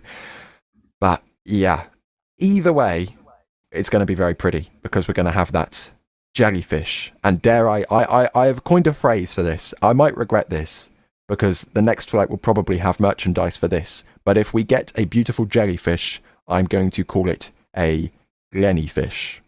Oh, goodness me, Ryan. Okay, Julia, what's it looking like from where you are? Oh my gosh, Alice. It's looking beautiful here. So I'm out here at Cars Park, and the Banana River Lagoon is actually quite still right now. People are lining up on the dock. Got folks on the shore here. That helicopter that Ryan was talking about for the range just passed us by. As I thought, we would have some kind of lower layer, very thin clouds, which are pretty typical for the morning here. But the colors in the sky are gorgeous, and it, again, is proving to be a beautiful morning for a launch. It absolutely is. Those images coming in from D are incredible. Look how busy that beach is getting. I think a lot of people are going to be getting quite the view from where they are, watching this incredible, huge vehicle that's going to be taking off this morning. We are currently only about 10 minutes away from the launch window opening. And if you heard the last 6 minutes, we are go for launch from all areas with Blue Origin, which is a very, very good sign that we could be taking off as soon as 10 minutes from now. We've been talking about how large this vehicle is, Ryan. Do you want to put it into a better perspective? How big are we looking at right now? Because it looks small on the screen. Yeah, as I was saying, those two support towers really don't do New Glenn justice. Those towers, I believe, are the tallest towers in or on the Space Coast of Florida, taller than the Starship Tower at Launch Complex 39A. They're big towers, and you can see, in comparison, that New Glenn is 98 meters tall. That is a big, big rocket. This is the same size, height-wise, as the Space Launch System. A little bit narrower, and of course much less thrust since it doesn't have those twin 5-segment solids. But this is a big, big rocket. This is 28 meters taller than a Falcon 9. It is over double the width of a Falcon 9. This is a big rocket. It is huge, and it's going to be a very big mission for the New Glenn team for Blue Origin. This is the first time we're going to be seeing a reuse on this flight. Never tell me the odds. The first stage Blue booster was used for the second flight of New Glenn, which was back in November of 2025, and they are hoping to land it on Jacklyn out in the Atlantic today. Can you tell us about what timing we're looking at for that, Ryan? Yes, we are, of course, expecting liftoff at 0 seconds, but for the booster itself, we are expecting it to cut off its 7 BE4 engines 3 minutes and 5 seconds into flight, followed by a reignition of 3 engines for the entry burn at 7 minutes and 6 seconds into flight. That will be concluding 31 seconds later. Then we are expecting the landing burn to start up initially with 3 engines, 8 minutes and 45 seconds into flight. That will then down select to 1 single engine, the middle engine, at 9 minutes and 3 seconds into flight. And then 20 seconds later, approximately, we are expecting touchdown on the deck of Jacklyn. But as we saw with the previous mission, the booster is in control of its flight. If it sees something, if it needs to do a course correction, at any point, as we saw with the first landing, it was a little bit off target and then it hovered across and swung across to land on the deck. The timings could be a little bit dynamic, a little bit fluid in that portion of flight. If that happens, that is not something to worry about because, again, to sound poetic, the booster is in charge of its own destiny. The booster has the flight computer on board. That is what will be making the decisions of, exactly when the engines will ignite, when they'll shut down, how they'll gimbal, etc., etc. Absolutely. And we've got a couple of more questions coming in about viewing this flight, as we've seen some great views from the beaches there. Julia, this one question's come in from Skip Sloan, who says, if my memory serves me, this launch pad is right on the coast close to Jetty Park, right? That is absolutely correct, which is why the southern beaches of Cape Canaveral and Cocoa Beach make the ideal viewing locations for this launch. Is that where you are right now, Julia? No. Where I am is Cars Park. It is one of the recreational areas of Kennedy Space Center. Sometimes they offer public viewing. This time it is not. I am a member of this park, and it also happens to be where you may be seeing some crowd shots from Blue Origin if you also have that stream tuned in next to ours. Because I can see their live team streaming just a few feet away from me. That's awesome. And we'll be getting you updates from Blue when we get them. And as they come in, we're currently counting down 6 minutes till that launch window opening. We do have a 2-hour launch window today from 6:45 to 8:45 local time in Florida. But it is looking like we are go for launch, right, Ryan? We're hearing good things from Mission Control at Blue Origin, from their facilities at the Cape. They have their huge exploration park complex at the Kennedy Space Center, and we've been hearing good things all day, but it's 6 o'clock in the morning. All night, over the night, we've been hearing good things from Blue Origin. They've been posting on their social media platforms. So, yeah, I am feeling confident, and fingers crossed that confidence will be proven in 5.5 minutes' time. We will certainly see. We are counting down with them and seeing what's going to come in. Thank you for all the support that's coming in on the chat. We've got a question that's coming from Luke, who's asked, what do we know about the rumours Blue Origin wants to buy Mobile Launcher 2? Why would they use it given they currently use horizontal integration and transporter erectors? Have you heard those rumours, Ryan? I have not heard those specific rumours, but we did hear in our excellent interview Max did with NASA Administrator Jared Isaacman, that according to the administrator, industry has expressed interest in Mobile Launcher 2. So, if a vehicle can be horizontally integrated, it can probably be vertically integrated too, because it already is designed for, horizontal integration is the hard version of it. Vertical integration is much easier than horizontal integration in terms of, your actual structures of the rocket itself. So, if they can do horizontal, they can probably do vertical. But yeah, I haven't heard those specific rumours, but it's probably something we can dive into maybe in a flame trench or something as we get ready for launch here in 4.5 minutes' time. Isn't this absolutely gorgeous? The skies that we're seeing multiple different colors from different angles, depending on where the cameras are situated. It's gone from dark to very bright, as you can see from the beach, as the sun is coming up in the area around the launch area. We are currently broadcasting from Cape Canaveral Space Force Base, adjacent areas, because we Yes, can't actually publicly get the accessible cameras. areas. Yes, we have to make sure we clarify that it is a Space Force base. We cannot have cameras up close, or too many cameras up close to this. We're doing our best to get those images from Jetty Park, from the beaches, along the main shore, from there, and we will be giving you views from Blue Origin's launch area as well when they share them with us. So it's very exciting to see all of these great images coming in of these gorgeous skies, that, as you can see here. And we are only about 3 minutes and 30 seconds away from the launch window opening, Ryan, and it's looking like we are go for launch. How exciting. It's time for you to start waking them up, right? Yes, if the residents of Titusville, Florida are not awake already, they're going to be waking up they're going to be woken up rather in 3 minutes and 20 seconds time, because this is a big rocket that makes a lot of noise. Maybe not as much noise as the Space Launch System, but still some good noise. Nonetheless, yeah, I am getting really, really pumped.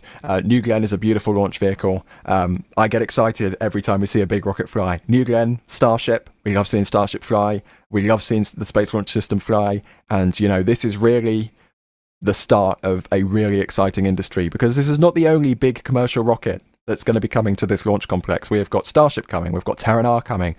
We've got so many launch providers coming to the Cape over the next few months, fingers crossed. I mean, what a time to be a spaceflight fan. Absolutely. We do have one more question. Let's listen in. All right, if you have been following along on your screen, you see the T clock. It has stopped at 3 minutes and 57 seconds. We are currently in a hold. We will stay here on New Glenn. I'm going to find out some more information about this hold and get that information back to you. Okay, so that's an update there. We are currently on a hold. We will bring you more information when we get to that, when we can. Ninja Guy Dan has just come in and asked, does Blue Origin have a dedicated vessel for fairing recovery, or do they expend the fairings with New Glenn? Do you want to grab that one for me, Ryan, while we get some updates on this? Yeah, we were talking about that earlier in the stream, but for those of you just joining us, there is a additional resupply vessel out in the recovery zone called Go America. That's a GO America. And they have been used by Blue Origin, they have been used by Blue Origin in the past, a few years ago, for fairing recovery sea trials, testing out if they could actually fish out a fairing. So I would say if they've got a fairing recovery vessel in the landing zone, they're going to try and attempt to recover a fairing. I don't believe Blue Origin has actually said anything about that. Maybe they're going to be doing one of their things, which is like not telling anyone about it until they've actually done it, and then they'll tell everyone about it, just in case it doesn't go 100% to plan. But that is another aspect which would drive up New Glenn cadence, because this is a big rocket, and big rockets have big payload fairings, and that payload fairing is massive. That is a very, very big payload fairing, way bigger than Falcon 9's. I think this is, if it's not the largest, it is one of the largest kind of fall-away payload fairings ever to fly on an orbital launch vehicle. Look at that gorgeous sky that we're seeing behind New Glenn. We are currently on a hold. We will give you some updates when we've got them. We got down to about 3 minutes ahead of that launch window opening and launch time, and we're put on hold. It happens. These things do happen all the time. We will get that update when we've got them. A question that came in from Alonso's asked, is it okay if it doesn't nail the landing? Oh, somebody's asking some hard questions. I don't want bad vibes. No. I would say that it would be a disappointment, a thorough disappointment, but it wouldn't be the end of the world. They have another booster which is pretty much ready to go. In fact, there was a big discussion ahead of this flight. Which booster would they fly? They have serial number 2, which is the booster you see on your screen right now. That was undergoing refurbishment at the exact same time in parallel to when serial number 3, which is a brand new booster, was being manufactured and finalized. So there was a lot of discussion. Will they reuse the booster? Will they go for the new booster? There's a bit of flip-flop back and forth depending on, kind of how the wind blew. But they eventually decided to go with the Glenn Stage 1 serial number 2 for this flight and do the maiden reuse on this flight. Yeah, like I said, it would be disappointing. I don't think it would be the end of the world for the Cadence, considering they have a new booster, pretty much lined up and ready to go. But it would help the Cadence if they could bring this one back again. Absolutely. And we are hoping positive vibes. No more asking questions if things don't go to plan. It happens, but we are not hoping for that this morning. Again, look at that gorgeous sky that we're seeing. It is the sun is coming up in Florida over Cape Canaveral Space Force Base. You can see those gorgeous views from our wonderful team in the field. Thank you, Dee. Thank you, Max, for getting these images for us and sharing them with you all at home.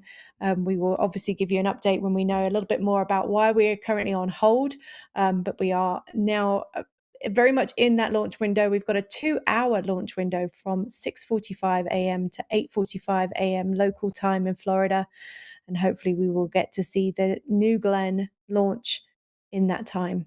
I will just say one thing very quickly, though. Unfortunately, sorry to break the hearts of millions of people around the world, but because of this slip, because we are not going at the right top, tippity top of the launch window, unfortunately, the very beautiful, anticipated jellyfish is not going to be happening today. The sun will have risen on the ground by the time we get a launch today, unfortunately. No, they wanted to have a nice daytime launch instead. I mean, we're spoiled, really, aren't we? It's still going to be pretty, but I wanted my jellyfish, just saying. You just wanted to say jellyfish multiple times, didn't you, Ryan? Yes, yeah. Thank you to Alessandra, who's come in with your support. We always appreciate it. We've got more support coming in from Forward79, who says, near launch NSF live viewers, 17,000.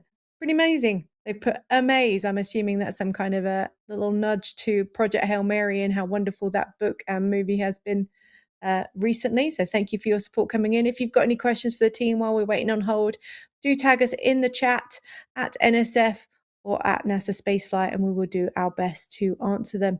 Lots of people coming in saying, no jellyfish. Oh, won't that be a shame? I think they really just know it's all about Ryan use of jellyfish and not wanting to say that out loud too many times during the stream.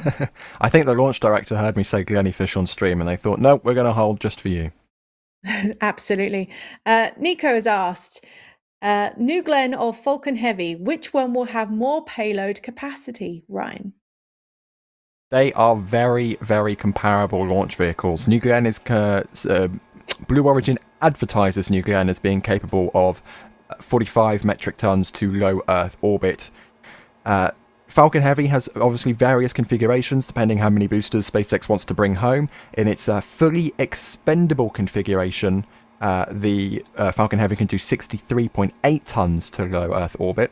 When they bring back the side boosters and expend the center core, they can do 57 metric tons, but when they bring back all cores, the center core and the side boosters, they can do sub 50 metric tons, under 50 metric tons to low Earth orbit. So similar scale. I'm not sure what the expendability number is if they were to expend the New Glenn booster for New Glenn, but it'll probably be a little bit more than 45 metric tons.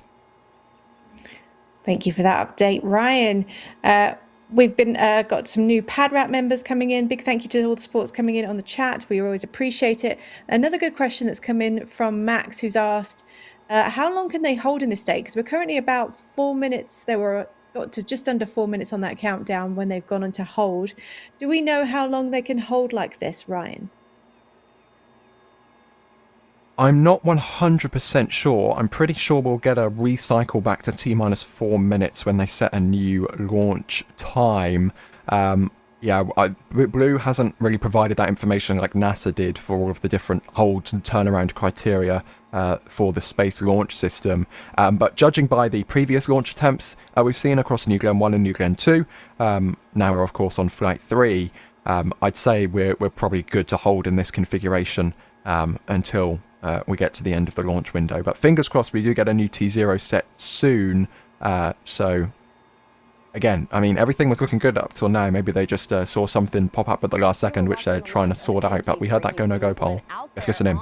pad. We're at T-minus 3 minutes and 57 seconds. We have entered a hold. This is prior to terminal count, and a new T0 is forthcoming.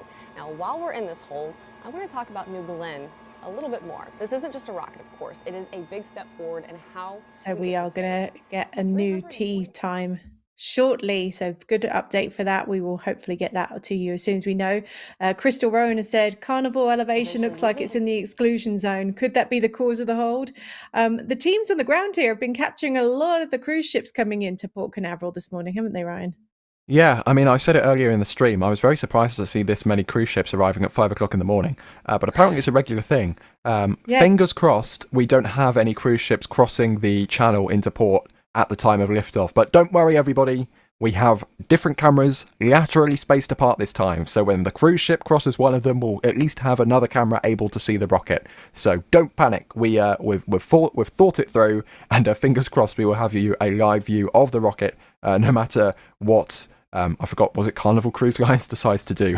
One of them. Yeah. Julia, what are you seeing on the ground at the moment? Well, you know what? Ironically, I have a view of port, but my view of port is way out of frame of where the rocket is. So I'm on the north side of port, and I count 1, 2, 3. Well, at least 4. I don't remember. There's a lot of ships in port, but like Ryan said, this is actually very common. Yesterday was a 6 cruise ship day in Port Canaveral. So by all accounts, the ships should all be in for the morning, and that shouldn't be an issue. So there is that with this where we are right now in the timeline. And giving a quick weather update, again, if you're going out to watch, because now with this hold, you have a little bit longer to get out and about to where you want to be, bring the bug spray with you. Bring it. Good little bit of advice there. And I'm loving the fact that we're getting a bit of Madonna like a prayer in the background as well from your feed. Oh, whoops, it's always yeah. interesting. Oh, no, Sorry no, we're about enjoying that. it. Woke us up and gave us a little bit of motivation to get excited again because we are currently on hold, which is always a little bit of a downer, but it doesn't mean it's going to be the end. We have a 2-hour launch window that we are able to launch in this morning up until 8:45 local time. So we are still expecting things to go ahead as planned. It gives us a chance to chat to you all a little bit longer, which is never a bad thing. Thank you to Noah, who's come in for the support. Big thank you, Noah B. And a big thank you to Alessandra for gifting 1 Red Team membership. Go to the chat, go find out what that's all about, team. It's always got time while we are on this hold. We got to about just under 4 minutes before launch time. We'd heard the go for launch signal from all of the teams on the ground, and we got to this hold pattern right now, Ryan. And this is pretty normal for most launches, am I right? Yeah, this is, if you're just used to watching the Falcon 9 launches with us, you might be a little bit sad, but you don't have to be as sad because unlike Falcon 9, Blue is able to hold in this configuration. So they are, as we heard from Blue Origin, they are working to establish a new launch time. You'd better be on the ground wishing you were in the air than wishing... I'm going to try that again. You'd rather be on the ground wishing you were in the air than in the ground. Third time's the charm. You'd rather be on the ground wishing you were in the air than in the air wishing you were on the ground. There we go. I got it out. There you go. But holds better than something much more energetic. It happens. It really does happen. And we are well prepared for it. We have been mentioning since we got on air early this morning, early for us, both of us, even in the UK, but certainly early for where I am in New Mexico. It is expected. We have a 2-hour launch window this morning from Cape Canaveral Space Force Base from 6:45 a.m. local time to 8:45 a.m. local. And we will get this launch when it happens. And we are hoping and staying positive that it will happen very, very shortly. We'll give you an update when we get them. Before then, we've still got some more questions coming in. Dino's asking us, what's your favorite rocket of all time? I bet both of you have got an answer to that. Ryan, why don't we start with you? What's your favorite rocket of all time? For reasons, of course, I have to say the Ares 1X. I don't have one particular favourite rocket. I like all the rockets. That's a really difficult question. But of course, the shuttle has a special place in everybody's hearts. Falcon 9 is awesome because it flies so often. Starship is awesome. New Glenn is beautiful. I like all the rockets. I know that's a cop-out answer, but it would take me a long time to actually determine what my exact favourite rocket is. I don't know if Julia has a more actual better answer to the question asked than all of them. I think Julia was just trying to get away from the music that was going on. Maybe and trying to blasting escape the behind Blue her. Origin watch party. Yeah, but when Julia hopefully gets away from the big loud music, she'll be able to give us an answer for that question as well. Thank you very much, Dino, for asking it of the team. It's always great to ask. It is a difficult one to answer for anybody who's a space fan because every single rocket is incredible to watch. I have to say my favorite that I've seen in person, though, has been the Falcon 9 to date. It is quite amazing to watch that launch and re-enter and see the boosters land on land. Is quite an amazing sight. Maybe we'll see things go a bit different when we start to see more rockets land on land, their boosters re-enter. This one obviously is going to be reusing the booster from the last launch, the booster called Never Tell Me the Odds. Was the first stage that we saw taken up in November and is going to be reused on the New Glenn 3 mission. We're currently looking at some incredible images of all the crowds that are gathering on the beaches in the Cape area. I even see a surfer walking down right now. What a time. Yeah, I for wonder them if to they've go showed up on surfing. purpose with the launch, or if they've just turned up to do their average, daily morning surf, and they're like, why are there hundreds of people stood on the beach right now? There aren't usually hundreds of people stood here. I don't know, maybe they just decided what would be a really cool thing to start my day would be to go surfing while there is a rocket taking off in view. I mean, why not? I can imagine the views must be incredible from the water. So at least they get them away from the crowd. We are currently in a hold right now for the NG3 mission, which will be taking the Bluebird 7 satellite to low Earth orbit, hopefully in the coming hour and a bit. We have a launch window that's open for another hour and 45 minutes-ish. So we are expecting things to go ahead as planned. We're on a hold. We're not 100% sure why we are on a hold right now. We had heard on the T-minus at around 16 minutes ahead of the launch window opening that things were go for launch. There's lots of things, though, for them to consider for reasoning why they will be on hold right now, Ryan, correct? Yeah, and even though they begin that go, no-go poll at 17 minutes, at 17 minutes before the opening of the window, they are constantly monitoring the vehicle, the systems, the GSE, every little nut and bolt that is part of this launch system, they are monitoring. And if they see anything, a sensor that's slightly off, anything on the cameras, quite literally anything that's slightly off, they have the ability to pause, say, hold on for a sec, we just want to take an extra look at this. Maybe the weather isn't in range. Maybe there's literally a list thousands of items long of things that they are keeping an eye on to conduct a safe launch operations. It literally could be anything, and they have the ability to pause for a sec, check, make sure everything's okay before recycling and getting back into a countdown, which fingers crossed will be coming up shortly. So don't go anywhere. We listened in not so long ago, and they did say that they're expecting a new T-minus to come up very, very shortly. So we are expecting this hold to be a short one, hopefully, and we will give you an update when we get to those. It gives us a chance to say a big thank you to some of the support that's coming in on the chat. Skip Sloan has become a PADRAT member. Thank you and welcome to the team. Richard Turner says, shout out to Puddles and Hooligan who are watching. I'm hoping that's your nicknames, and maybe it's your puppies. Who knows? Who knows at this time of the morning, but thank you very much for the support and for watching this morning and staying with us for this New Glenn 3 mission, which we are expecting to take off very, very shortly. Why don't we go over what we're expecting when we do start to see the launch, Ryan? What timings we're expecting for this mission today? Indeed. So once we do see liftoff, we are expecting the vehicle to go through max Q. That's maximum aerodynamic pressure. That's essentially the ratio between the vehicle velocity and its height. Because, of course, the higher you get in the atmosphere, the thinner the air gets. But the further you go up, the faster the rocket will be traveling. So max Q is kind of the crossover point where all of the forces come together and provide maximum stress on the vehicle. That is expected 1 minute 36 seconds after launch. That'll be followed at 3 minutes and 5 seconds by main engine cutoff of Glenn Stage 1. All 7 BE4 engines on that first stage booster will extinguish, followed by stage separation 4 seconds later. And then that will then be followed 3 minutes and 16 seconds into flight by the first engine start on the upper stage. Both of those BE3U engines will ignite for its initial burn into low Earth orbit. Then the fairings will jettison 3 minutes and 42 seconds into flight. Those huge fairings you can see at the top there where it says AST SpaceMobile, they'll fall away because they'll no longer need to protect the satellite because they'll be pretty much in the vacuum of space by that point. Followed by entry burn start of Glenn Stage 1. That will be coasting over and then igniting 3 engines for its entry burn 7 minutes and 6 seconds after departing Cape Canaveral. That burn will wrap up about 31 seconds later.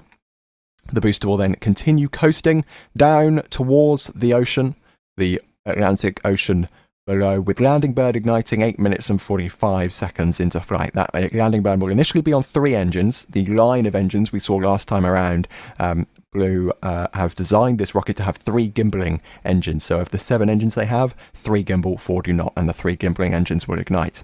That will then be followed by a down selection to the 1 single engine in the middle. That happens 9 minutes and 3 seconds after launch, and that should prepare New Glenn for a landing 9 minutes and 23 seconds into flight on the deck of Jacklyn.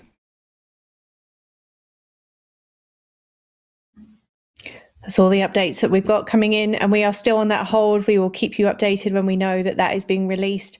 As I mentioned before, we do have a launch window open until 8:45 a.m. local time, so we still have another hour and 45 minutes for the launch to be able to take off today. We've got some really great questions coming in, which I think, Ryan, you can probably tackle as we are waiting for this update on it. With this first one came in asking about the subcool propellants. That's what the New Glenn uses, correct? And is that why they're able to hold indefinitely, Ryan? So, as we were talking about earlier, in the last update, or rather in the kind of press release where they announced New Glenn 9x4, Blue Origin did announce that they were making upgrades to Launch Complex 36's ground support infrastructure, saying that they would introduce sub-chilled propellants for the vehicle. Sub-chilled and sub-cooled are 2 different things. So those sub-chilled propellants basically make it extra cold, but it's still cryogenic. So this cryogenic propellant is loaded onto the vehicle, and say unlike Falcon 9, which, you know, its propellant is a temperature where if they have to hold for whatever reason, they have to cool off the launch because those propellants will be outside of their temperature range and the vehicle wouldn't have that performance. That's not the case for New Glenn. So it does have subcooled propellants. It does have cryogenic propellants loaded onto the vehicle. And those propellants do not reach a temperature where they cannot launch when they hold for this period of time. So we should, fingers crossed, be seeing a launch sometime soon. I'm not concerned with this hold at all. I wouldn't say they can hold indefinitely, but they can definitely hold for a long time. Fingers crossed, we do get to see that launch. Fingers crossed very soon. I keep saying fingers crossed because my fingers are very firmly crossed. Well, it's looking like we're getting some updates coming in now about that one. We've got those confirmed. We will make sure we share them with you. But it's looking like we're going to get another countdown, which is very, very good. And there we go. The clock is running. We will get the time confirmed. But there you go. Blue Origin confirms that the clock is running. We are out of the hold. Deep breath, everybody. And about 21 minutes then, it looks like, until we're seeing the launch for today. So people are asking about when is it happening? It's happening. We knew this was a possibility. Just because a launch window opens at 6:45 a.m. local doesn't mean necessarily that we're going to have a launch at that exact time. There is a 2-hour launch window for a reason, because we know these things happen. And like Ryan has mentioned several times now, they want to be 100% certain that things are going to go as planned. Why launch when there are questions? They wanted to make sure that those things were addressed before we started to take things up, which is very exciting. How exciting does it feel on the ground there, Julia? Because I feel like you have probably got the front row seat for what's going on. You know what? It is very exciting. I had to walk away from some of that excitement just to protect our stream. We'd like to keep that up on YouTube for everybody to watch in the future. So the moment I'm a little farther away from that action, but people were really getting excited, staking out their spot to watch, getting in good mood. I could hear crowds cheering. So I'm excited. They're excited. It's still beautiful out here. So it's a vibe. It looks beautiful. Yeah, it is a vibe.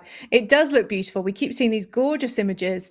You can see the sky changing from different angles. It is sunrise time, local in Florida. It's 7:05 a.m. By the Cape. We are looking at Launch Pad 36 at Cape Canaveral Space Force Base. Our cameras are situated a little bit further away because it is the Space Force Base side of the launch area. So we are seeing different angles, different skies. It's great to see that the sun coming up over there. This gives us a chance to say a big thank you to some of the support that's coming in on the chat. Glyn Taylor has come in with a Red Team membership. Thank you for that. Mr. Magic Pants has also gifted 1 Red Team membership. Make sure you go and grab those while the opportunity is up and available. Well, we asked earlier what our favorite launch system was.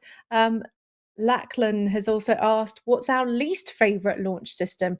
Julia, you weren't able to answer that earlier. Why don't you grab that question for us before we get to the countdown of the go, no go area? My least favorite launch system? Yeah. Oh, well, okay. To kind of answer the question from before, I'm Team Space. So if it launches, generally, I'm a fan.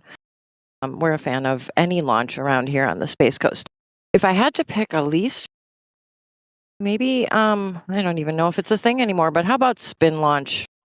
That one was a little bit, Did you a get to little see that in too far. person? No, Oh, see, no, I ma'am. got to see 10 of those in person, Julia, and I have to say it was pretty fascinating to watch in person.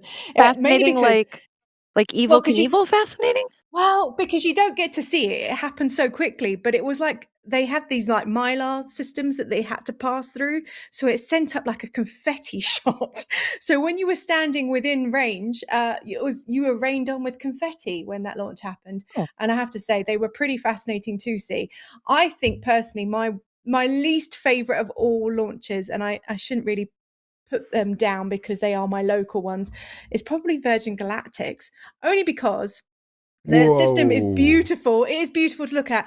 But honestly, it's like watching an airplane take off, which is kind of anticlimactic. So you watch the Airplanes airplane. are cool. Well, you get to see it take off, and then it's very, very far away, and it depends on where you're standing to be able to see it with your eyes when they finally drop the rocket part.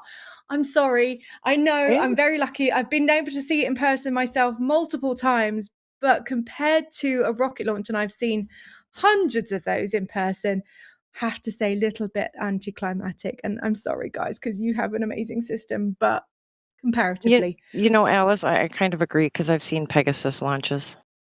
Yeah, yeah. Air quote launches because it was an airplane takeoff. So that's my I second. think we've got the least. go, no go pile. Oh, excellent.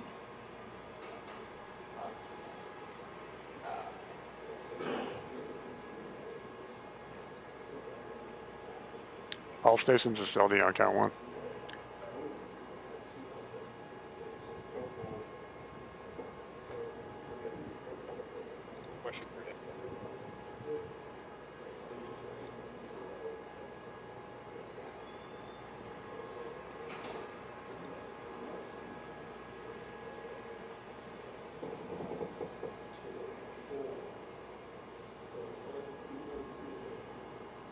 In your own time, Blue. We were thinking it, Ryan. That is quite a busy mission control room. Yeah, it does look really sleek.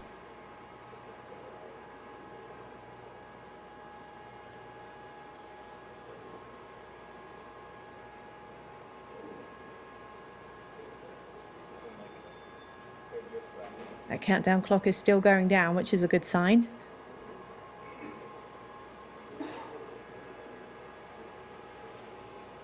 Crowd 2, you're approved to put those steps inward. All stations LD on count 1 with your go pull for terminal count. When pulled, respond go or no go. GC. Go. LC1. Go. No go. LC. Say again. Stand by 1. LC2. Go. LSO. Go. LSM. Go. RC. Go. ESR. Not ready. Stand by. Go pending the trajectory upload to the for the radios. Delta Caps. AC. Go. Recovery. Go. PLI. Go. DMD. DMB is go.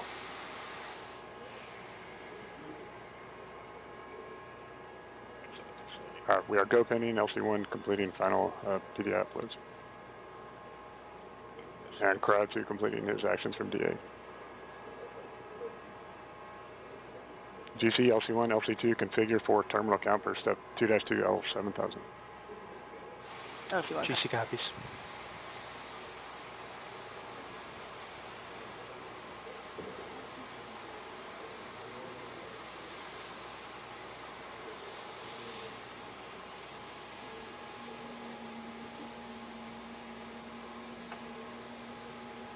We are waiting on one pending. Hopefully we will get an update very soon. Yeah, we did hear that on the last flight, and they did fly, so doesn't necessarily mean bad news. Just uploading some files to the rocket. Again, that countdown clock is still going in the right direction, which is definitely a good sign. These things take a little while. We already had a full go clearance ahead of launch window opening, and then we had a pause just after 4 minutes into the down to the countdown, and we are back into the countdown mode. We're currently about 13 minutes to the launch possibly taking off, and we will update you as soon as we know what's going on with that. Bob Davis says, hope we can light this candle. We all hope that, don't we, Ryan? Yes, and hopefully it is a beautiful blue methane candle. Absolutely. A big thank you to Coolest Grammy in Town, who's become a Pad Rap member. We always appreciate that support. And Amla Perry, who's also become a Pad Rap member as well. Thank you, thank you, thank you. This is going to be my new favorite one. Roseanne, who says, Ryan's Where's Jacklyn is one of my all-time favorite live moments. Love this merch, love NSF. I'm moving back to the UK after 13 years in Japan, so hope to see you all next time we meet up. Oh, that's very nice. Thank you for that message. And your Where's Jacklyn is very notorious, Ryan. Yes, I did not, we don't script these things. They just happen, when we do these live streams. We are not an official stream. We are NSF. We're just a group of space nerds. We hang out and we talk about rockets, and whatever happens, happens. And, that line has obviously resonated with people, and I fear I might never top it. My most famous moment is going to be me shouting, "Where's Jacklyn?" Basically shouting, "Where is Jeff Bezos' mum?" And it's probably, there's better things I could be known for, but it's nice to see that people enjoy the line regardless. Absolutely. We've got another question coming in about those flames that we keep seeing on camera. Ryan, do you want to explain that this is a good thing, a good sign that we're seeing the flames in the bottom right-hand corner right now? Yes, and some of this will be camera perspective. So even though the flare stack might look really close to the rocket, again, perspective, it's a little bit further away than it might seem. But you can actually see this zoomed in view allows us to see that it's not one flare stack, it's two. And those aren't the only two flare stacks. There are multiple flare stacks at Launch Complex 36, both on the vehicle and ground support equipment side. So the vehicle has its own flare stacks, the tank farm has its own flare stacks. And they need different sets of flare stacks because, of course, New Glenn is a bi-propellant vehicle. It has both. Well, I think that probably means something different, but you know what I'm trying to say. One stage uses methane, the other stage uses hydrolox. So it's a hybrid rocket. They use different propellants over different stages. Not actually a hybrid rocket. That's when you combine solid fuel and liquid fuel. Mm-hmm. So they have flare stacks for the methane side, flare stacks for the hydrogen side, and then of course flare stacks for the booster side, flare stacks for the tank farm side. So there loads of flare stacks, and when it's nighttime and they're running, it really, really lights up the sky, as we saw at the top of the stream. Yeah, we've had some fantastic views from a team on the ground. Big thank you to Dee and to Max and to Julia for grabbing those for us. As you can see, we're doing our best to cover this. It is a bit more restrictive because we are looking at a launch from, and we've got this question coming in, so it's a good chance for me to answer it from Supercat. What launch pad today is being used? Is New Glenn expected to launch from other skies as well? We'll get to the second part of that question in a second, but we are looking at launch pad 36. Not right now, we are looking at Jacklyn, it looks like. Yeah, live views from the Atlantic Ocean. Views, pretty impressive, which is down close to a couple of 100 miles away. Those are not live views. I can promise you it isn't moving for right now. I was going to say, and it's also very sunny, maybe not so live. But yeah, we are looking at launch pad 36 at Cape Canaveral Space Force Base. So it is the Cape Canaveral Space Force Base side of the launch area. Obviously, we're used to seeing some great up-close images from the Kennedy Space Area side of things. We're not able to do that today, are we, Ryan? No, so, you might be thinking, well, Slick 40, where SpaceX launches from, that's also on the Space Force Base side, but you see that all the time. The launch pad positioning here is a little bit unique and awkward for New Glenn because Launch Complex 36 is literally right on the tip of the peninsula that is Cape Canaveral. So we cannot see New Glenn from our positioning at the Launch Complex 39 press site at the Kennedy Space Center, which, right next to the VAB, that's where we get all of those live views from. And that press site can see Complex 39B, Complex 39A, Space Launch Complex 40, Space Launch Complex 41, and if you look hard enough, you can probably see Space Launch Complex 37 as well. But beyond that, the trees start getting in the way, so you have to kind of reposition to different locations. There you go, you can see we do have a camera at the Complex 39 press site in that middle top view. That is a camera looking into the sky. So this is a big rocket. When it takes off, we should be able to see it from Complex 39's press site, but we just can't see it before launch because there's buildings and antennas and trees in the way. So that's why we have to find unique positioning here. But I mean, if this was an Artemis launch, if this was a Falcon 9 launch, we wouldn't have a live feed on the beach right now. And I love that live feed because hundreds and hundreds of people have turned out to watch this big rocket fly for the third time and the very first booster reflight. The Space Coast is excited, and I hope you are all excited as well at home. Absolutely. And the second part of that question that came in from Supercat is New Glenn expected to launch from other launch sites as well in the future? Absolutely. This is great timing for this question because we just talked about this in the last episode of This Week in Spaceflight, which, what day is it? It's Sunday. That published 2 days ago on Friday night. So New Glenn has been...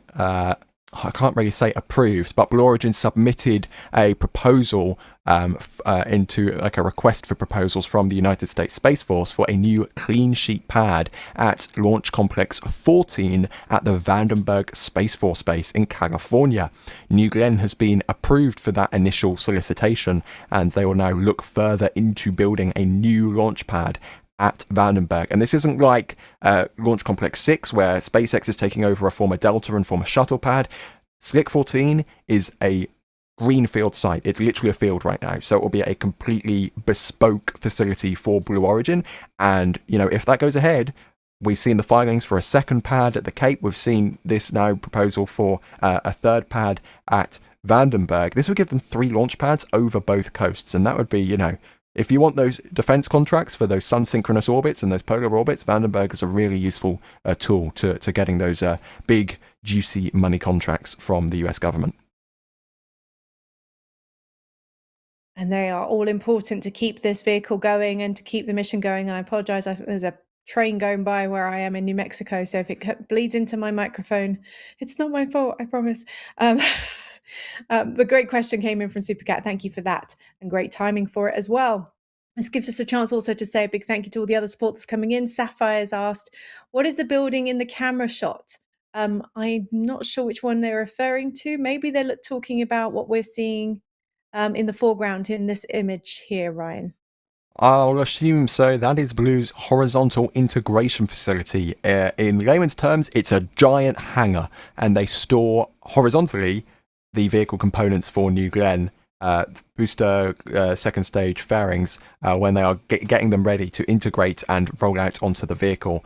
So this is where they basically stick the rocket together, lift it onto the transporter, and then roll it out to the pad.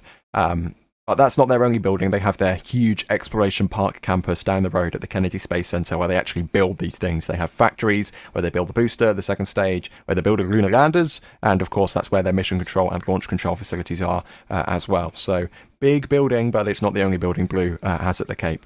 No, they are quite all over the place, actually, at the Cape. If you ever go out to the Kennedy Space Center, you definitely cannot miss the Blue Origin areas around there. It's great advertisement because it's literally a huge campus right next to the gate to the visitor center, and it's Blue Origin, big Blue Origin banners everywhere. We are here.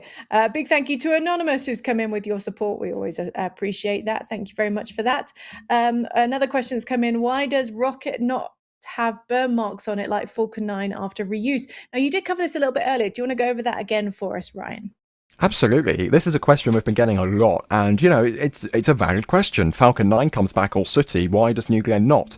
And the difference is because of the type of fuel that these rockets use. Falcon 9 is what's called a Kerolox rocket. It uses a combination of RP1 and oxygen. What on earth is RP1, you ask? That stands for Rocket Propellant 1. It's essentially a really, really refined version of kerosene, which is, you know, it's really extra duper refined jet fuel. And that, you know, when it burns, creates soot, which is what gets deposited on the Falcon 9 booster and makes the scorch marks. So it's not actually scorching or burn marks, it's soot, which has been deposited on the booster after being expelled out of the exhaust of its kerosene engines. New Glenn, on the other hand, uses Methalox on the booster, which is a methane-oxygen combination, and that burns much cleaner. It doesn't produce soot like RP1 and oxygen does. Therefore, there's no soot to be deposited on the booster, and we will listen in to Blue Origin. Mm-hmm.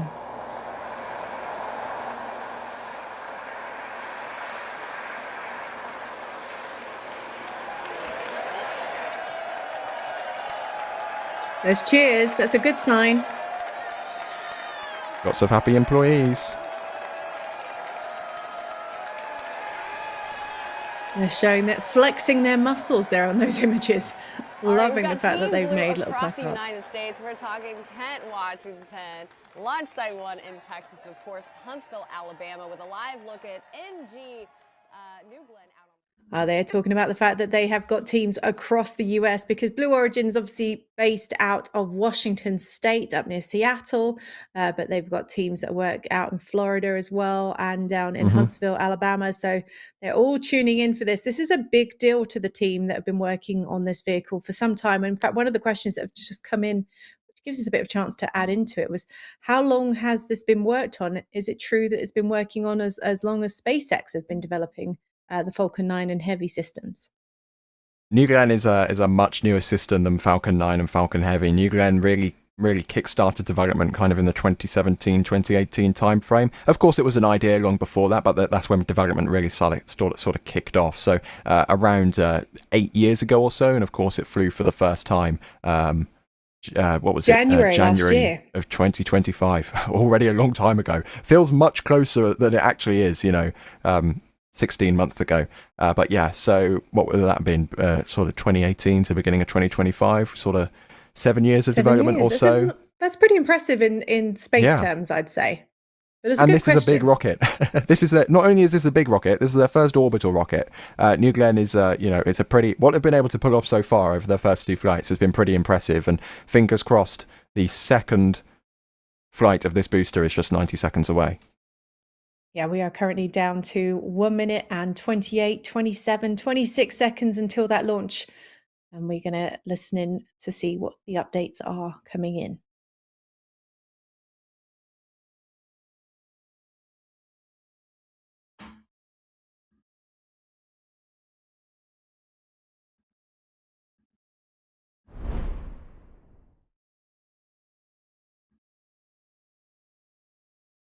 "60 seconds away from the predicted launch time. Next up is going to be the water deluge starting 30 seconds before liftoff. That will be coming from the base of the launch vehicle. New Glenn on internal power. So here we go, approaching 30 seconds until launch. we should see the deluge system firing up and the vehicle moving to internal control. Autopilot should now be enabled for New Glenn 3. Stand by, we're approximately 10 seconds away from engine ignition. We'll see a big plume as those 7 BE4 engines ignite and ramp up to full throttle. Should be seeing ignition. There's ignition. Go, go, go, go. Come on. Strong back retract. And that is liftoff of New Glenn 3. Bluebird 7 is headed to low Earth orbit. A spectacular rise in the morning from Launch Complex 36. She's moving! Holy crap! Excuse the language in the background from the crowds. They're very excited as we are to be able to see this vehicle launch. Look at those views, Ryan. Come on! Dude, look at that. Beautiful clean ascent. Let's stand by for the rumble to arrive at the microphones as those 7 Methalox diamonds rise into the sky. Let's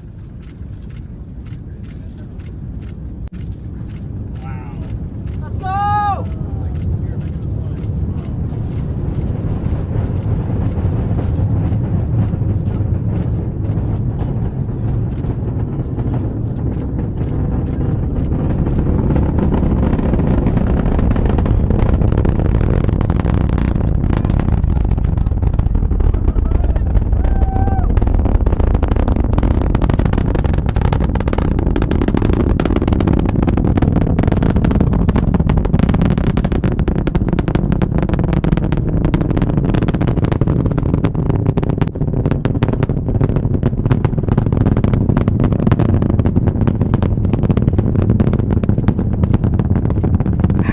On board with New Glenn as we cross 90 seconds into flight, approaching maximum aerodynamic pressure right now. We're passing through the forces at their maximum during flight.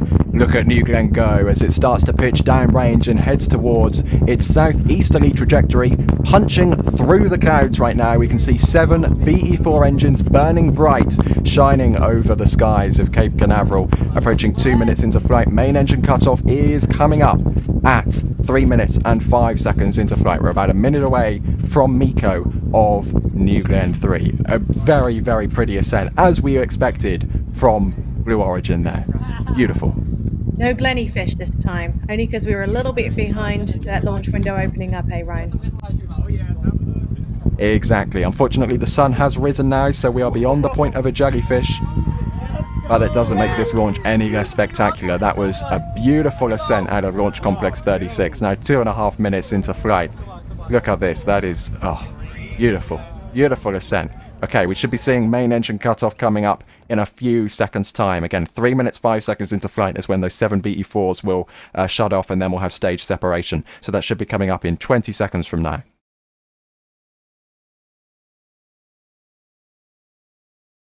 30 seconds to MECO. Secondaries observed.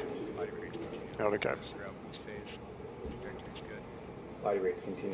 Standing by, 5 seconds away from main engine cutoff. We're keeping an eye on the booster. We can see the engines continuing to run, but they should be shutting down now. There we go, right on schedule. Separation of the 2 stages, and then we should see the upper stage igniting its twin BE3U engines at 3 minutes and 16 seconds into flight. And I think, there we go. Wow, look at that plume interaction in the sky as the second stage flies away from New Glenn Stage 1. Onboard views as they gimbal outwards and ignite. What a spectacular morning launch from Cape Canaveral. Oh my goodness, look at this. Okay, Gorgeous. so the second stage is going to go on its way. Second stage is going to be burning until 13 minutes and 1 second into flight. So from now on, we can turn our attention to Stage 1. That will now be turning around and coming up for an entry burn in just about 3 minutes from now.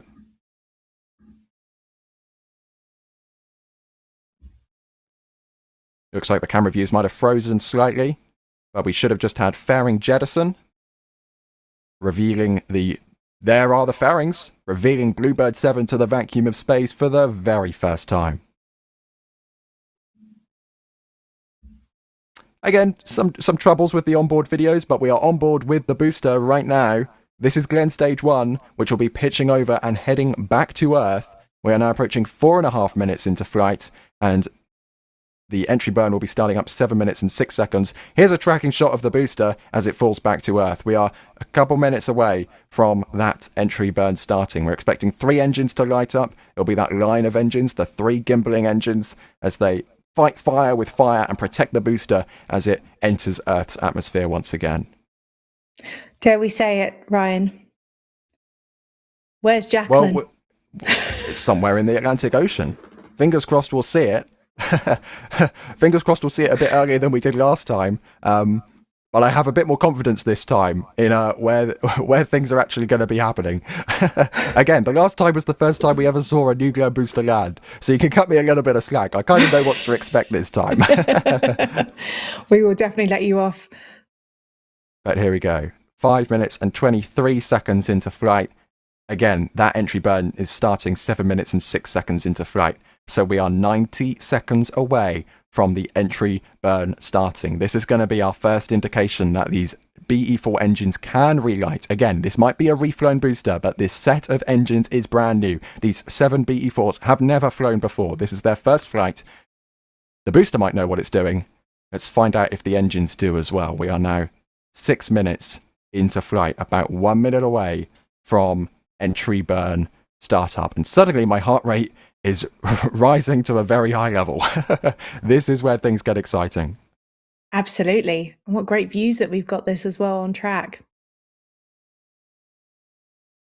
Continuing to track the booster. This is Glenn Stage 1. This is a big booster. It looks very small because it's very far away. We are tracking it as it falls back to Earth. Never tell me the odds. Yeah, never tell me the odds. Fingers crossed the odds are in its favour as we approach 6.5 minutes into flight now. It's 30 seconds away from the entry burn lighting up.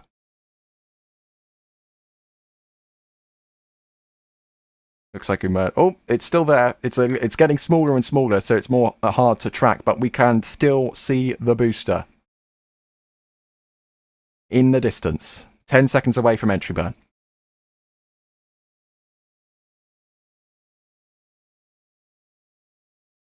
The Blue Origin feed is a little bit delayed. So by seeing that delay, don't be too panicked, but the entry burn should now be running.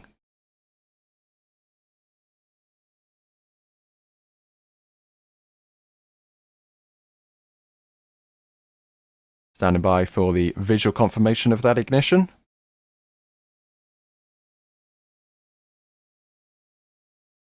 Now we're getting views from Jacklyn. Yeah, live views from Jacklyn. No views of the booster, unfortunately, at this time. But the booster is decelerating. So it looks like we have got ignition of the re-entry burn. You can see there, stage 1 velocity rapidly dropping. There we go. 3 BE4s ignited in the line we were expecting as we fight fire with fire and decelerate as we enter the thicker parts of Earth's atmosphere. Entry burn scheduled to conclude right now. There we go. Good timing. We were happy. Okay. Squeaky bum time, everybody. Now it's time for the landing burn. We should see 3 engines lighting up in approximately 45 seconds from now. This will then down select to 1 single center engine a few seconds later, and then we are scheduled to see the landing 9 minutes and 23 seconds into flight as we see the aft end of the booster now glowing from the friction as it forces its way back into Earth's atmosphere. Standing by for ignition of the landing burn. This 98-meter tall rocket is now just a booster flying on its own as it plummets back through Earth's atmosphere. Standing by for ignition. Look at that vapor cone as it passes through the clouds. It's pitching over, it's doglegging over to Jacklyn. Landing burn should be coming up any second now. Looks like a bit of a sonic boom there. Standing by for reignition. There's reignition. We've got BE4s burning for the landing burn as we head back towards the Atlantic Ocean. Glenn Stage 1 still booking it. Never tell me the odds, descending to the landing platform. Let's see if we get on board with Jacklyn. We've lost the booster on the tracking shot.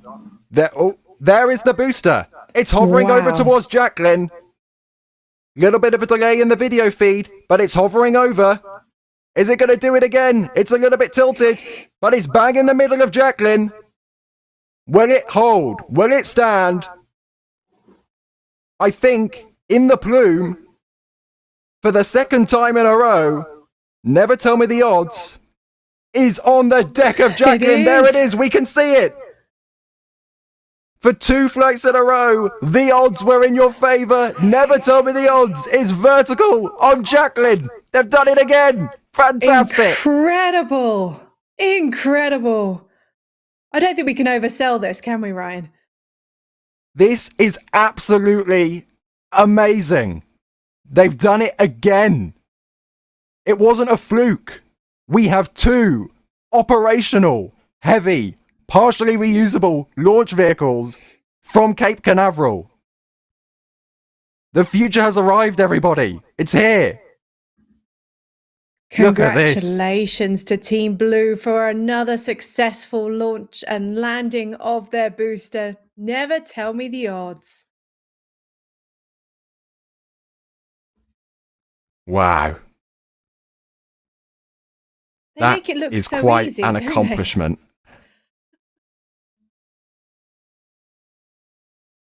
Oh, it certainly found Jacklyn, as we see live from the drone ship, venting its propellant. Its unused propellant, obviously. It no longer needs that propellant.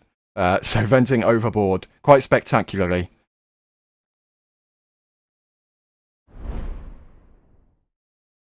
And there we go. Where's Jacklyn? Officially now available at shop.nasaspaceflight.com. The booster said, "Where's Jacklyn?" It found it. Jacklyn in the Atlantic Ocean. It's now stood on Jacklyn once again. Our wonderful collaboration here with the Daily Hopper over on X.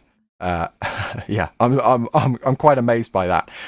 But even though we have a booster on Earth once again, we can't forget about the second stage, because the second stage is still burning its twin BE3U engines. Second engine cutoff is scheduled for 13 minutes and 1 second into flight. So we are approaching SECO rapidly here. We're just over a minute from that event taking place. And of course, this isn't a test flight. This vehicle is delivering customer payloads to orbit. And if Glenn Stage 2 doesn't work, then this vehicle has failed its primary mission. By the telemetry in the bottom right there, things are looking good for Glenn Stage 2. Stay positive, as the booster Ryan. continues to vent. Come on, Ryan. It's looking good so far, and good for them. It's looking good. We are expecting that Bluebird 7 to deploy to low Earth orbit for AST SpaceMobile anytime. This is really incredible and very exciting views to be able to see this from Jacklyn, to see that booster landing there in the Atlantic Ocean. I don't know whether it's just different atmospheric conditions, but this seems like a big vent compared to what we saw on the last flight. So maybe there's some lessons learned being employed here by Blue. But that is a big vent coming from the aft end as they purge this booster following landing, just safing it and making sure it is stable on the deck. But we are approaching second engine cutoff 1, concluding the first of 3 burns from the second stage for this mission.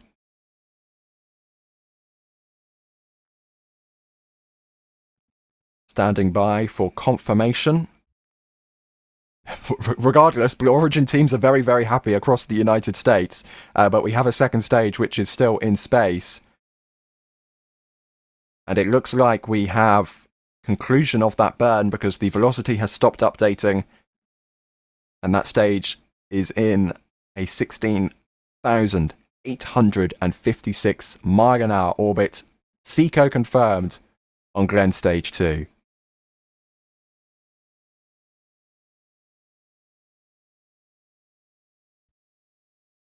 We're still seeing that venting going on. I think we can all have a deep breath now. Yes. It was worth the early morning. So for the third flight in a row, for the third flight in its career, New Glenn has delivered a payload into orbit. And I don't want to speak too soon, but I think Blue Origin might have a very reliable launch vehicle on their hands here. This is an incredibly impressive feat that they've managed to pull off. And this is another step towards getting national security contracts, which, you know, when launch providers get those, that's a lot of money coming in, and things, you know, for lack of a better term, things really start to take off. And this is really exciting. So, of course, this is the third mission for the New Glenn, but it is the second time that boost has been used, which is incredible for them to be able to say that they've been able to reuse it this time, right, Ryan? Yeah, this is a huge, huge accomplishment, and it marks the fastest ever maiden turnaround for an orbital class booster between its first and second flights. That is now set in stone as 157 days between the maiden flight of this booster and its first reflight. That smashes the record by a huge, huge margin. It's over 300 days for the previous record, which was Falcon 9. Fantastic views from the team on the ground. Big thank you to Dee and Max and Julia, who are able to give us these images, the live images from just outside of Cape Canaveral Space Force Base in Florida. Julia, I wonder, what did it feel like on the ground there, being able to watch that? I'm not sure if we have Julia with us right now, but we do have replays on the way of all of our cameras. So we weren't able to show all of them live, obviously. We only show one camera at a time, but we have replays coming to you from every single camera we have stationed at the Cape Canaveral, or just off base from the Cape Canaveral Space Force Station, I should say. And unfortunately, it doesn't look like Blue Origin is going to be providing us live views of the remainder of the flights today. The payload deploy is expected 1 hour, 15 minutes and 44 seconds into flight, but fingers crossed they update us on their social channels. But yeah, that's a little bit disappointing, but still a huge achievement for another successful landing of a previously flown booster. Yeah, this is truly spectacular. This is so cool. And, you know, I see people in chat being like, why should I care? SpaceX has been doing this for years. Blue Origin are not first. Blue Origin are late to the game. We can all accept that. That's fact. Blue are late to the game. But the fact that we now have two private companies, for now, individual companies, unrelated companies, both able to do this, that is what this space economy is all about. Different companies competing against each other to drive costs down. And if this works out and the costs are low enough and it's affordable enough, then space will become accessible to every person on this planet. And that's what we all want to see. Oliver says, yippee! Yeah, we're all feeling that. Maybe that person on the jet ski that's going in front as well is probably feeling that too. Yeah. It certainly had a good view of launch, watching from the jet ski. What a place to go watch it, eh? Daniel says, is it me, or did they scorch the ship a little bit with the landing burn? It did look a little bit like they were doing a lot of venting on this one, right, Ryan? But we think perhaps this is from lessons learned from other missions. Yeah, that was just a guess on my part. I'm not 100% sure, but, you know, the deck is going to get scorched. I mean, if you take a look at the flyover pictures we take of SpaceX's drone ships, SpaceX paints their wonderful logo and this cool design on the deck. They're all brown and orange now because they've been burnt and rusted from, you know, goodness knows how many landings from Falcon 9 at that point. So, you know, you can only do so much. I think some scorching is the least of Blue's worries. They can always give it another coat of paint if they need to. They've probably got enough time before their next flight. But that being said, there's a booster out at sea right now, and it will be coming back to port, and we will have views of it coming back to port. So do stay tuned, because we will be bringing that to you live. Not today, of course. That will be in a few days' time. But that booster will be coming back to port later in the week. Absolutely. We've got a couple of more questions coming in the chat. Forward79 asks, do you think they'll use LEO for videos soon? I think they're referring to Amazon LEO services for that. Yes, formerly known as Project Kuiper. Depends if they can put a dish on or an antenna, I should say, on the stage. That could be useful. That's what SpaceX has done with Starship, for example. But SpaceX hasn't done that with Falcon 9, and they have really good video from Falcon 9 regardless. So, you know, SpaceX has had a few hundred flights to tune in their video technology. I think Blue might need to tune in their video technology a little bit better. But this time around, I got to say, the views were much improved. They were a little bit stuttery, but we actually saw off-board views of the landing on Jacklyn. We didn't see that last time. They got the drone working. So yeah, and, you know, fingers crossed that drone was recording locally. So I cannot wait to see what Blue Origin releases after that drone returns to land and they can upload that on a more reliable internet connection. Absolutely. And I think we're getting some of the images coming in from our team on the ground. I'm hoping we can share them with you very shortly. Thank you so much for them and all their work that they're doing. This is a great little comment that's coming on the chat from Aaron, who said, just finished my first week at SpaceX. Love that y'all sell uniforms for me. Go blue, all rockets are good rockets. Now, that is a very valid point, wouldn't you say, Ryan? Indeed. And it's so cool to see people who watch us getting inspired and joining industry, because if there's one thing I can do and it's to inspire someone else to help build the rockets of the future, then I'm really glad that people have gone and done that. It's so cool. All right, I think we're ready to share some of the images that have come in. Well, first of all, we have our new collection available at shop.nasaspaceflight.com, which is, of course, the Where's Jacklyn? There it is. The booster knew where Jacklyn was. It found it. That is available on shirts in the store in collaboration with the Daily Hopper, which is so cool. I love this design. Look at this. Where's Jacklyn? Yeah, the artwork is so cool. And then on the flip side, there it is. Yeah, that's really cool. I hope we can get more things like this in the store, because these are the neat things, which is like, you know, our store team works really hard. We don't just take a picture of the rocket and put it on a t-shirt. We don't just do like rip some picture off online and just put it on the shirt. These are custom designs. We put, you know, heart and soul into these things, and it really makes us really happy when we see people enjoying them. So yeah, store team, I'd really like one of these if you wanna get one on the way. Yeah. It is my quote after all. Should I be charging royalties on these? I don't know. Probably too late for and that. we've got a whole collection there as well. Oh my goodness, the Where's Jacklyn collection as well. And get it on a mug as well. Awesome. I think we all need that for our mugs of tea this morning. We did start coverage very early. It was 4:45 a.m. local time. We're now currently looking at just after 7:45 a.m. local. So we have been going for 3 hours with lots of mugs of tea and coffee keeping us going. And these gorgeous images still from Launchpad 36 even, from Cape Canaveral Space Force Base. Thank you to our team on the ground that have been able to capture those.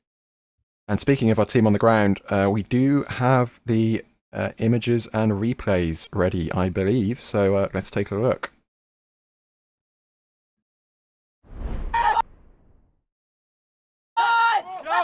Go! Come on. There goes. Looking on from the jetty. Always takes a little bit of encouragement to get off the pad, but when it does, it reveals those beautiful exhaust plumes in the morning light. Let's go! Come on, New Glenn! That's so cool. Let's go! Come on! Dude, look at that bloom! Yeah! Oh, the sound's coming. Here she comes!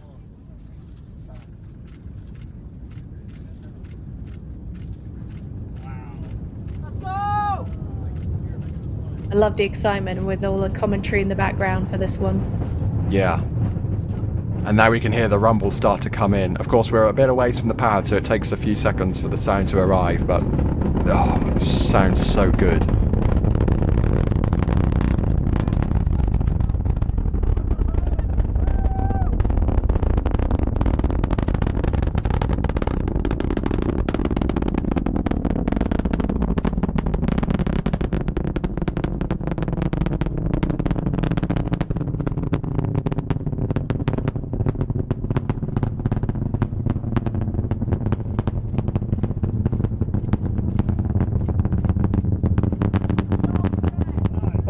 We missed that on stream. It went through the plume and it created like a mini donut as it went through the clouds. What would you call that one, Ryan, after you've renamed the jellyfish the Glennyfish? Got to come up with some kind of donut with New Glenn in there somewhere. I'll get back to you on that one. Please hold.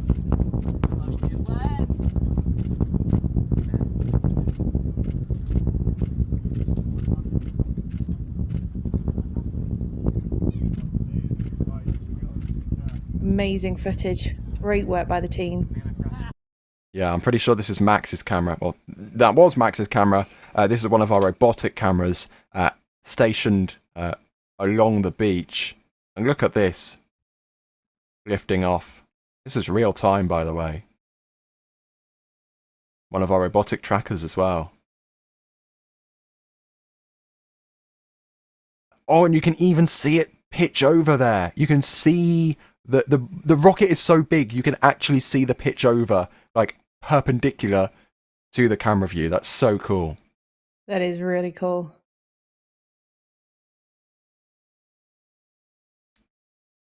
Amazing tech, being able to capture all of this in real time.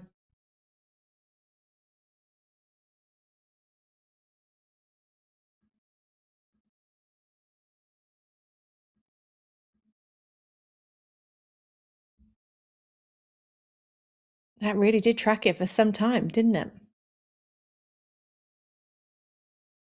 Yeah. And the benefit of this southeasterly trajectory and it's kind of, we see the rocket side on for a much longer period of flight than we do if it was heading to the east or the northeast, for example. So really getting this side on plume view here, and it's really, really impressive. And that plume, that rocket is 98 meters tall. The plume is longer. So overall, this is like a 200-meter long thing flying in the sky. I mean, that must look huge to the human eyes. Oh, and there's that vapor event again. Look at that. Oh.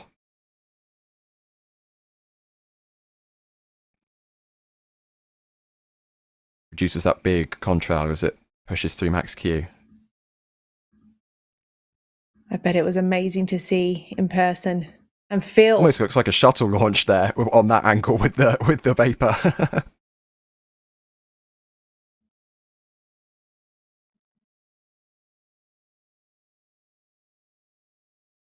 This one tracked remotely by our Space Coast Live operator Gav, who's also been keeping track on all of the marine assets for us as well.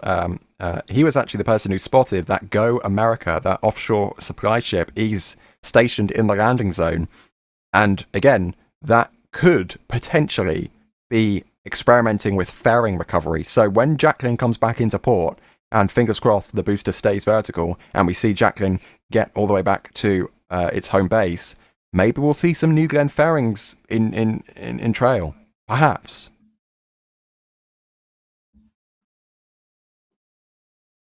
We'll get that updated when we know more about that details in the coming days.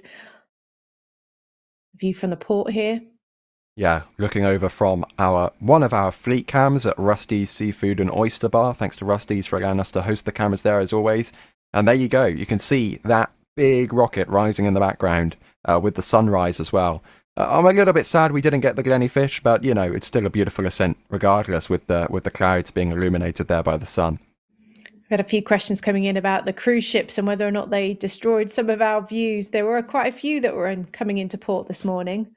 I bet they got some luckily they all arrived views at 5 a.m, which is well before the launch. So we had clean views from all of our cameras. No cruise ships in sight. They must have learnt their lesson from the previous flight. So thank you, cruise liners. Thank you for not blocking our cameras. Comments coming in, people saying looks like an exclamation point with those contrails. It certainly does. Another view from the port.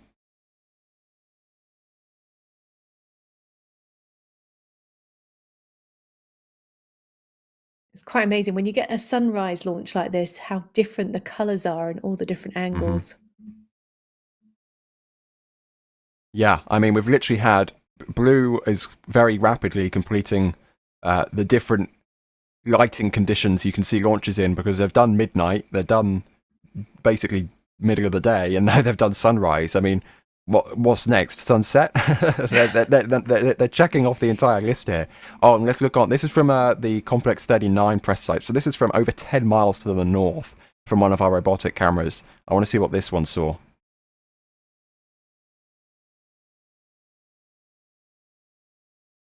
If it did catch it. I was say, was that the right angle for it? Hopefully.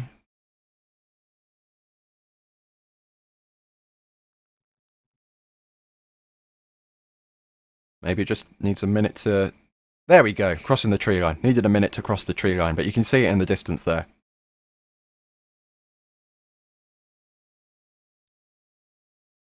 Oh, yeah, I see it. Gosh, you've got sharper eyes than I have at this time of the morning. Yeah, it's very, very small. It's like 2 pixels on my screen. I need a bigger screen. Amazing. So yeah, now you can see why we had to have people staged on the beaches further down the complex to make sure we capture all the images for you. Yeah.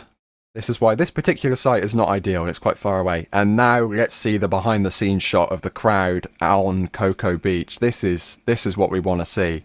So there's Liftoff. Everybody watching on. This is so cool. It's so great to have a huge crowd coming out to see a big rocket launching. And fingers crossed these big rockets become, or launch, much more often. I want to know how that surfer did, if they were able to watch it from the water. I feel like that should be something we should do in the future. Ryan, let's get some surfboards out. We can pretend we know what we're doing. We'll just float with the manatees out in the ocean to be able to watch it launch. Yeah. Live commentary from the ocean. Wouldn't that be incredible? Again, you can hear that rumble. Yep. There is nothing like it when you've experienced it in person, when you feel that rumble across your chest.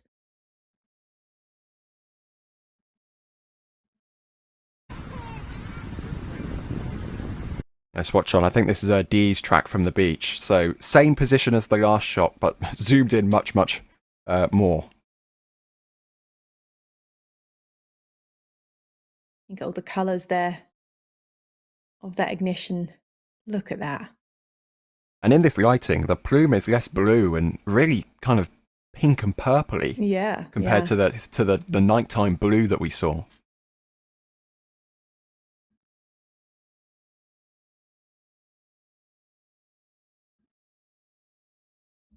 Well, I do have to say, it is views like this which make the early mornings all worth it, because that is just,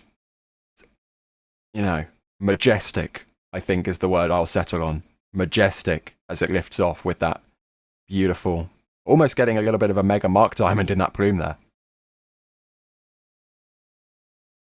Absolutely gorgeous. And we're currently 31 minutes into flight, just watching the replays of the launches from all the angles that we captured this morning.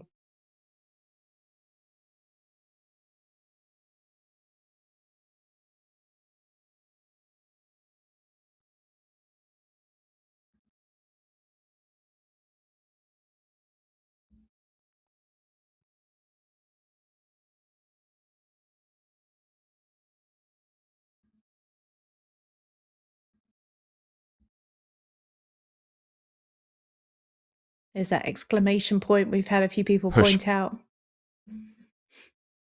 I was just going to say, pushing through the clouds. I mean, that's just, it's, clouds, of course, bad, but if we had to have clouds, that's pretty.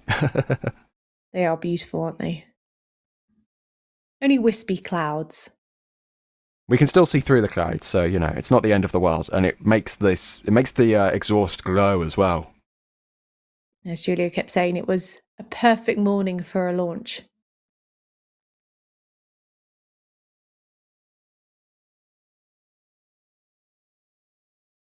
We see all the activity resuming around the Cape in your bottom left-hand corner if you're watching. Yep. All those boats are back on the rivers. Good for them. Not a bad morning to be out there. Wake up, watch a launch, go hang out on the water.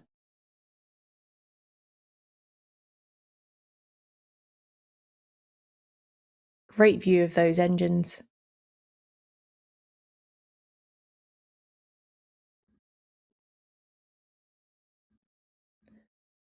I think we've got Julia back on comms. I've got to ask Julia, what was it like? What did it feel like from the ground?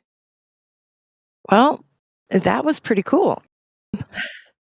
That crackle, max Q and the slight puff, the crackle, it was beautiful, y'all. I don't even know if pictures can really kind of share the vibe that this launch is. And it's different than something like SLS. Each one's different, but this was really pretty.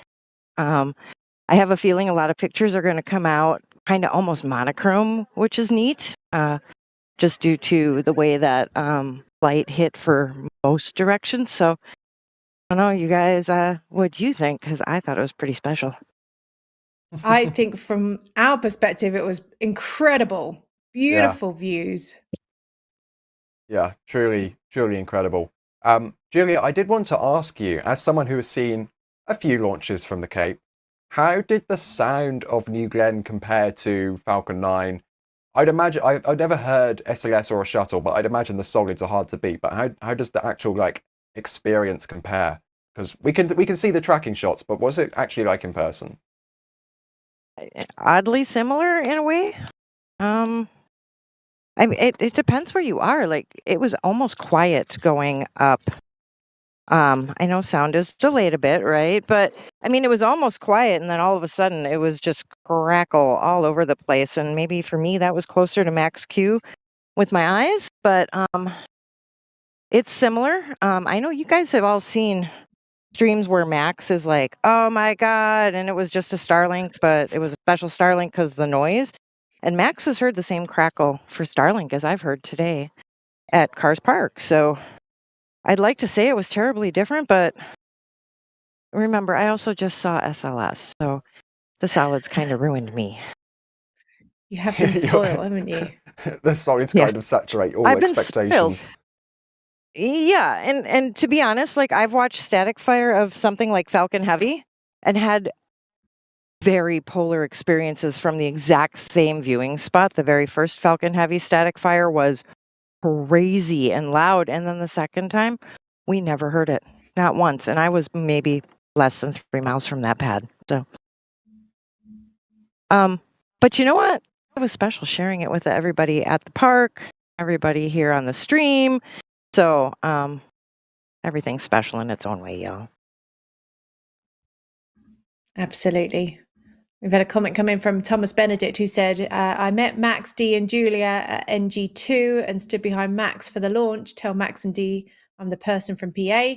New Glenn is insane in person. And then he's asking, when will we get to see weekly New Glenn launches? Now that's a question. Oh, look, that's Julia's picture. Look at that photo. We get to answering that question. It's so cool to see like the people who built the rocket in front of the rocket itself. Yeah. Yeah, and getting to high five those folks, that's pretty cool. And I had a pretty neat launch experience for New Glenn too. And I was very much out in the wild and like don't ask. They released the hold sooner than I thought. I stopped. I ran, okay? But somehow I still had an experience with somebody from Blue. So these folks do make you feel at home and welcome with their teams and to celebrate with them. So you know what? Sometimes being out in the field is pretty darn cool that way. Absolutely. And you've got another follow-up question. Again, Ryan, everyone wants to know when we're going to see these more regularly. So Forward 479 says, are Blue Origin launches still on only a yearly basis? Well, this has been, 157 days between New Glenn launches at this point? Yeah, exactly. It's been approximately 6 months. So they're basically kind of halving the time it takes between each launch. So New Glenn was launched 3 times since January 2025. So definitely not an annual cadence. It's much quicker than that. You know, if they want to get to a weekly cadence or multiple times a week, they need more than one launch pad. And they are working on that. We've seen filings for another launch pad at the Cape. They're working on as we see, a SpaceX recovery vessel now heading out. Photo bombing our view there. Good timing, SpaceX, in the bottom left. But yeah, they have filings for a new pad at the Cape. They have proposals for a new pad at the Vandenberg Space Force Base. They are working on ramping up New Glenn cadence, and they're going to need to do that if they want to be able to compete in this new space age that we have. And as I've said, this commercial space economy will only exist if we have multiple providers providing access to space affordably, reliably, and a lot of mass with that as well. And New Glenn can certainly deliver a lot of mass into space, and it's so exciting to see the start of this economy actually exists. Like we've been talking about, spaceflight will be so cheap when we have loads of companies doing this. We didn't have loads of companies doing this. Now we have multiple. It's only 2 for now, but more are on the way. And this is when things are really going to hockey stick up in the graph of space activity. Love that. This is a great comment here for you, Ryan. Patrick Duggan says, no Glenny fish, but we did get a Glenclamation point. Brilliant. It brought you to the naming of what we were seeing there in the donut. Oh, out of the shot, please, ship. Yes, thank you, SpaceX recovery ship. Now, Ryan, give them a little bit of credit. They waited till launch was done. Okay. Yeah, that is nice of them. That is nice of them, yes. Yeah. And it is rather busy over there right now. They've got lots going on, haven't they? Yeah, I mean, it's always in out, yeah. Everybody's got a lot going on. What are you talking about, lady? Everybody's got everything going on. I mean, even just looking at Port Canaveral now, we have both SpaceX and Blue Origin. SpaceX have multiple drone ships. SpaceX have multiple recovery assets. I mean, it's so busy. And that's just the marine traffic. We're not even talking about rockets yet. And then you look at the Cape and see how much stuff is going on. I mean, it's just, what a time to be a spaceflight fan. I keep saying it, but truly, like, we are at the start of the big thing. Like, we are in the start of the economy ramping up right now. And that's exciting. I love this comment as well that's just come in from Stuart, who says, where's Jacklyn? There it is. Gets a chuckle every time I see it here on the NSF intro. And now he gets to wear it as a t-shirt because, of course, we have got that on a t-shirt as part of our new merchandise. Correct, Ryan? You are now a meme. Yes, we do. I am now for sale on the shop.nasaspaceflight.com. Not you. For your drinking Pleasure. and wearing hoodie pleasure, I guess. Not you in person. We might need but to my clarify quote, that. my quote. I should have trademarked that before they put it on the shop so I could get royalties. Too late now, my friend. Too late now, but it is a great image. Go check out the shirts. They are incredible. Oh, there they are. Look, there it is. Where's Jacklyn? Isn't that a great image? Yeah, We've the Daily partnered Hopper with- really did a great job with the artwork here. Yeah. An original. You get an original Ryan quote. Yeah. There it is.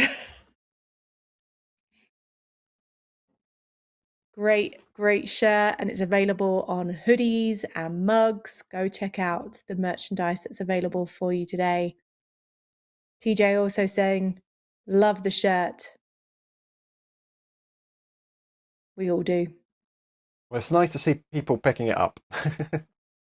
Absolutely.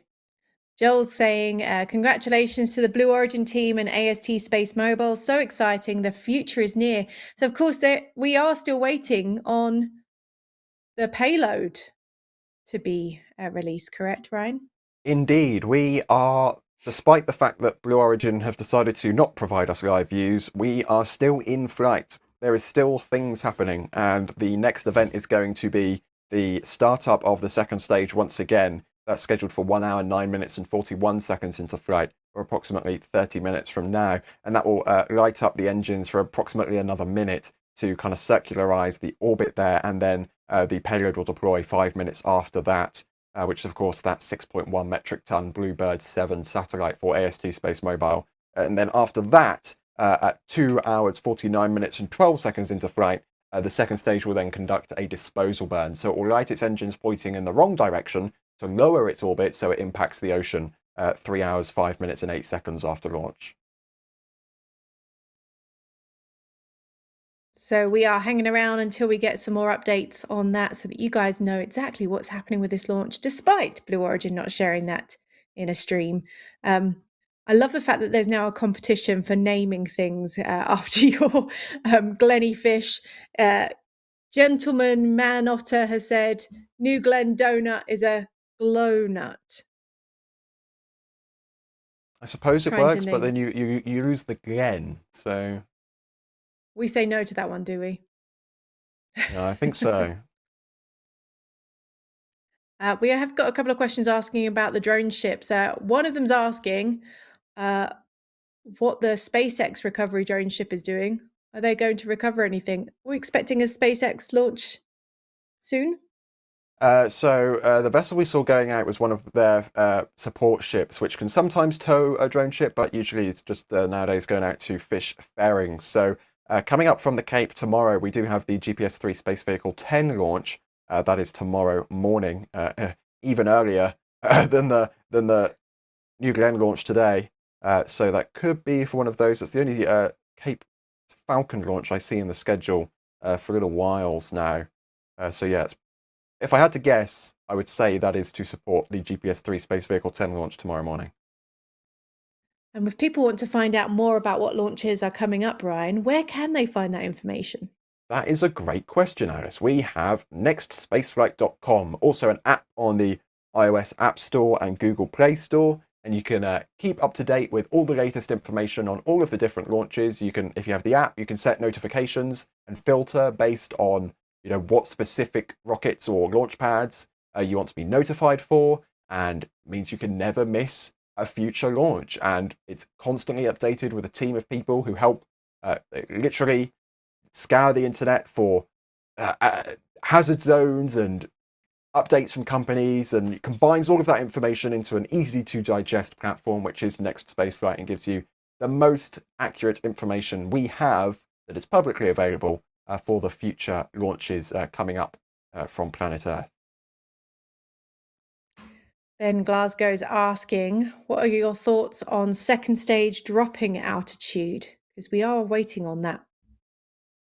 That is a pretty normal procedure. I'm not sure specifically what point of flight you are referencing, but if you're talking about the final stages of the second stage's flight, usually they go a bit higher as they gain altitude, and then they switch to trying to accelerate horizontally, so they dip down a little bit. But the telemetry we're receiving when Blue Origin was sharing it with us indicated a stable orbit, so that's not a concern at all in terms of altitude there. Of course, when you're going to orbit, you need to go up, but you also need to go sideways. And the sideways part is really, really important, because if you just go up, like New Shepard did, you come straight back down. So you have to go sideways really, really, really quickly.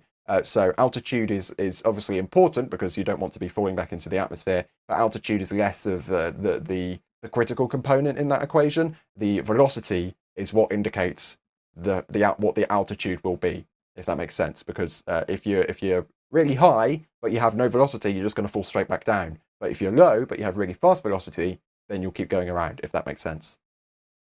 Absolutely.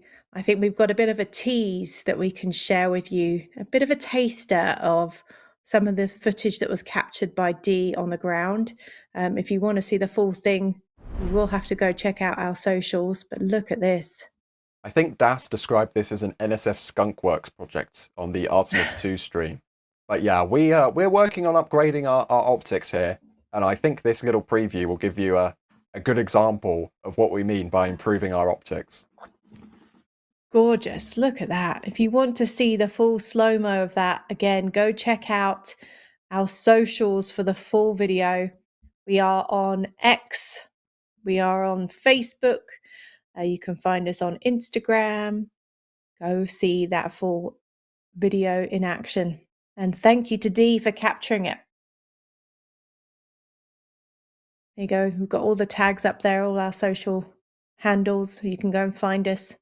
Don't do it right now. Right now, we are waiting for the next update, right, Ryan? Yes, indeed. We will see what comes to us, but I'm a bit distracted by that video, to be perfectly honest with you.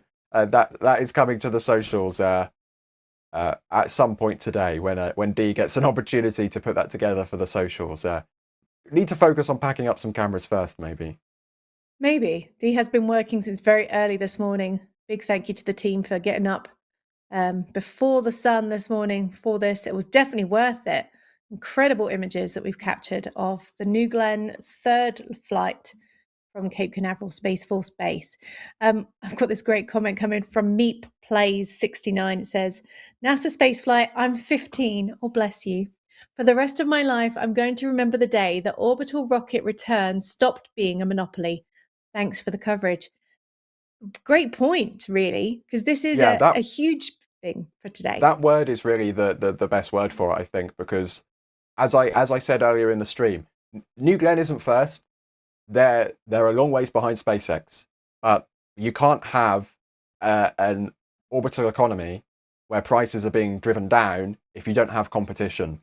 And today proved that the last flight wasn't a fluke. This is something Blue Origin can repeat, and we now have multiple operational, commercial, partially reusable launch vehicles. And that is the key to driving down launch costs. And yeah, orbital rocket return is no longer a monopoly. That is the best way to say what has happened today. Because on the surface, it might not look that impressive. But what this means for the wider space economy, I mean, we can't have a space economy if we have one launch provider doing all the heavy lifting. Good point. Very good point. Thank you for Laurie in your comments. She says she loves you guys. We love you too. We always appreciate you supporting us and staying with us for these launches. Tommy says, it found Jacklyn yet again. We are a little bit obsessed with that, right?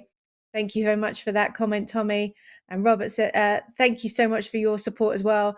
We have really appreciated all of you for joining us today and for all the team that's supporting behind the scenes as well. I've been Alice Carruth, your host. I've been joined by the wonderful Ryan, who's going to give a little thank you in a minute. A big thank you to Jay, who's been producing the show, to Max, Dee, and Julia, who've been on the ground. Ryan, have you got any words you would like to say to the audience as we close out? I just think we have finally arrived, and this, the future has arrived. And I've been saying that many times this week. April truly is an incredible month for spaceflight. It kicked off with Artemis 2. We sent humans farther into space than we've ever sent them before. And now we have multiple operational orbital class launch vehicles capable of partial reusability. And, it's not just that they landed the booster, they reflew the booster, they reignited the booster, and they landed it again. This is a repeatable process. And I keep saying it can only get better from here. Absolutely. Congratulations to Blue Origin. Congratulations to AST SpaceMobile for their launch of the Bluebird 7. We hope everything goes well from now on.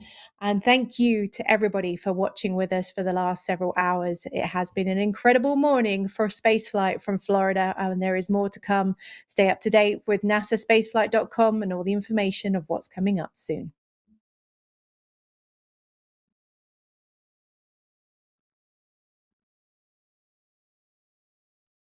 I've just been nudged to remind you that there is more coverage from AIAA. Go check out the streams of what's to come today.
And here we go.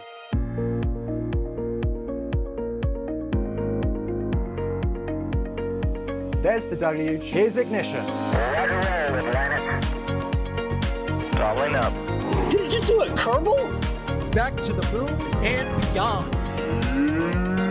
Put that in the big bag, Jingle. Back at home, we all have a lot of work to do, but from here, it sure looks like a perfect world. Propulsion continues to be normal. We did have an observation. 343 unfolds to go. It's orange! Water towers can fly!